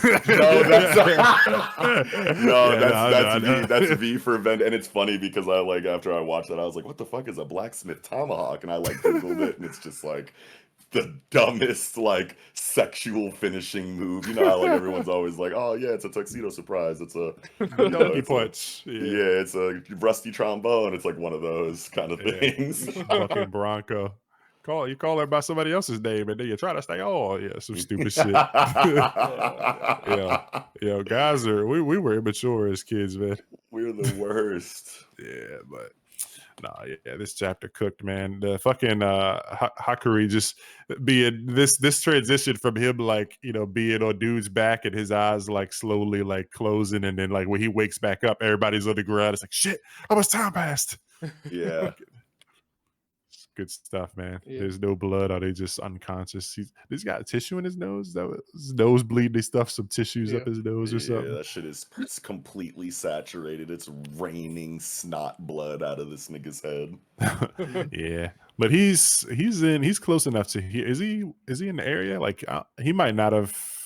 Wait, what happened there? Okay, no, he did. He is close enough to hear Samura and Uraha's conversation. So even if Samura doesn't spill the beans to Chihiro here, when Hakuri wakes up, he can like relay this information and tell like what he heard or whatever. But this shit's going way crazy on him, because it's like like I was saying before, he basically created this situation, allowed it to happen, and it's like, do people look at him and think he's a traitor? Like, were you working with Samura? Did you give him his sword on purpose so that he would kill, Oh, that could come into play too. I could see writing like that. Damn. Yeah, because like his family had ties to the Hishaku too. Like his dad was, running the auction. Is Hakuri like a snake type deal? Yo. Put him under a microscope. It's getting messy. Yeah. But Samura though, man, he he killed his boy, bro. That's some dirty stuff. Trained him, killed him. Yeah. EI White Purity style into the unsheath panel with the imagery of like the maple leaf being like disconnected from the rest of the branch. And then fucking the splash page of the damage on Uraha after the EI slash is so well sequenced. Yeah. Just fucking Hakuri there, eyes strained, and he's sweating like a motherfucker, brain ready to explode. I'm gonna shoulder this alone. I can't wait to see them fight, if they really do fight. It's gonna be great. Next chapter is going to be crazy, dude. Oh my god. Unless Shiba comes in and makes the save to save our boys. Yeah, if Shiba comes in and teleports everybody away, and it's like, oh shit, this nigga's got Toby Mune and he's slicing our niggas up, we gotta bounce. And then we get like Samura with the Hishaku later on in the storytelling. Like that's gonna be so hard to read. I feel like Shiba would be the only one who could actually take on Samura at this point from that side. Yeah. I mean, teleportation is really handy.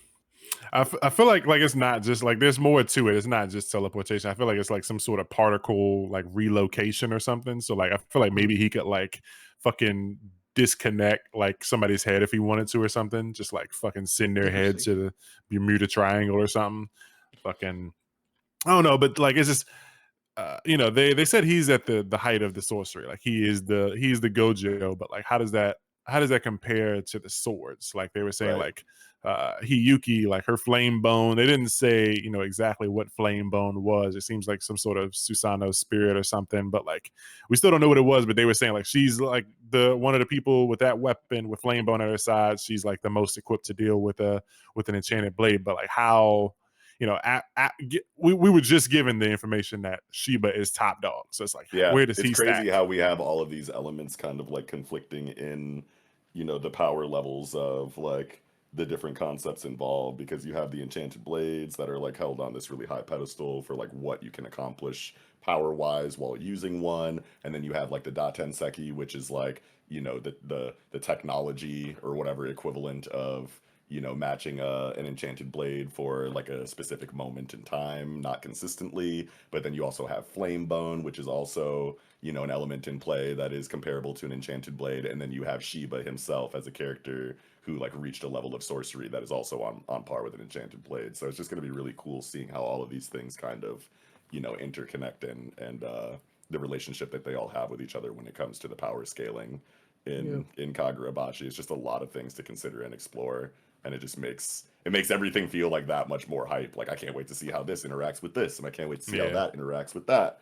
And it's just like, damn, you're doing such a good job right now, so early on into your series. Like, we're not even 100 chapters in, and we have a lot of like really fun elements in play. Barely a year, man. Yeah, barely a year in. Crazy. Yeah, but no, this is beautiful. Bringing Chihiro in to fucking see this, like, crazy work, bro. Yeah. It's like, you were my teacher. You taught me how to do things. You know, you taught me how to use the sword. You fucking, you know, you were one of the heroes, bro. And it's like, I get teleported in. The first thing I see is you cutting down another one of the fucking heroes. That, yeah, you know, that's why it's like, man, Chihiro's gotta get scraped in this fight, bro. He's just got like too much going against him, like physically, experience wise, and like psychologically, for him to justifiably get this W on Samura right now. Like you were saying, Yato, Samura either has to lose on purpose for like the reasons that you brought up potentially in the writing there, or he just gets whooped and Samura bounces, and then we see him, you know, on some Billy shit with Under a couple arcs later. Pull up with the Hishaku on some like, but then that opens the door for Samura to have a change of heart later after like working with the Hishaku to like take down the rest of the sword bearers. That guilt can weigh on him in a way that, you know, allows him to defect later and create like, you know, a dramatic pivot in the power dynamic by betraying the Hishaku in some kind of like really selfless way later after you know, after we get his villain arc for a while. So there's just a lot of potential everywhere in this series. So many moving parts, and they're all really interesting. That shit really tips the scales really hard on like the fucking power balance with, you know, the fucking, if he goes to the Hishaku for, you know, temporarily, that means that they now gain Kamayuri and fucking Tobimune. Yeah. It's like, we now have Cloud Gouge is broke. Who the Kuminabi have Shinichi.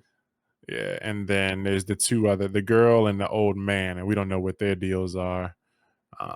But you know, I'm guessing Chihiro's gonna be searching for them soon if like Shiba isn't like grabbing them or something. I don't know. It's a lot left, man, to see, and can't wait to see how it happens. Plus, I feel like we're not gonna see the character like Samura probably die immediately unless someone takes his sword. But like, you know, we've only seen one of his named abilities for the sword, and every sword that we've seen so far has had 3. Yeah, so it's like we gotta see more named abilities from Tobimune. Yeah, Tobimune.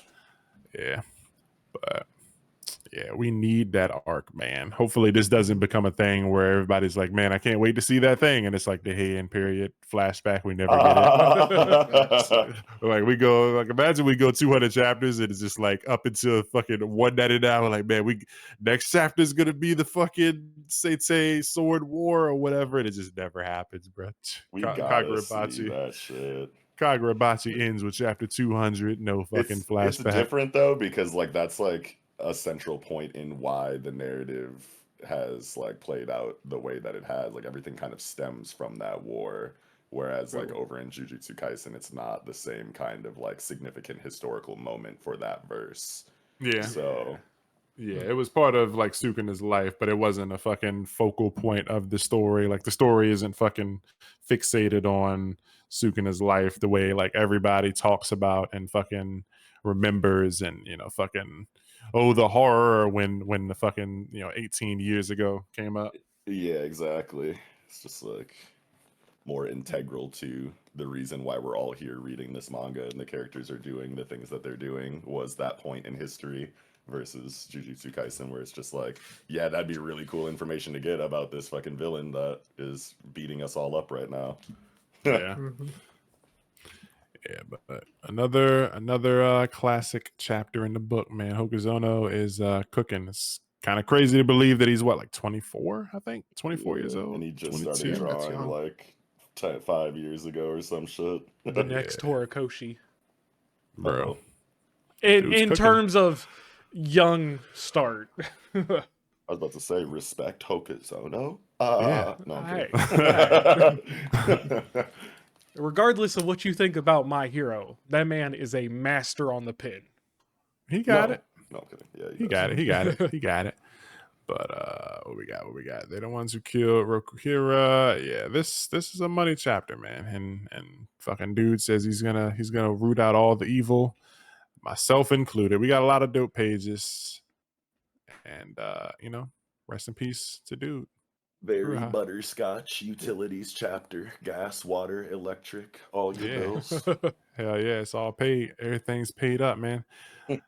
I'm ready to see, what Sheba's got cooking, because it's just like Sheba, his ability is not one that's like a Kamehameha. It's like this dude has been shown teleporting, and how the fuck is that the top tier? Like, what else can he do? I'm ready for that, and like however the fuck this ends, this reunion. So yeah, baby. I think I'm spent for chapter 58. What about you, Traffy? I'm good. Weber? All good. And Knox? I'm also good. All right, that's going to do it for Kagurabachi chapter 58. And that's going to bring us to the end of chapter 8 for the Shonen Post podcast. If you like what you heard, hit that like button, subscribe, please drop comments. And like I said before in the intro, please share this video with anyone that you know who, maybe hasn't checked us out yet and they like any of the series that we cover. So that goes a long way. We appreciate it. We love you. And, don't forget to comment. Follow us on Twitter, all that good stuff. If we forgot anything in any of the segments or anything like that, don't forget to let us know. Thank you, guys. Have a good one.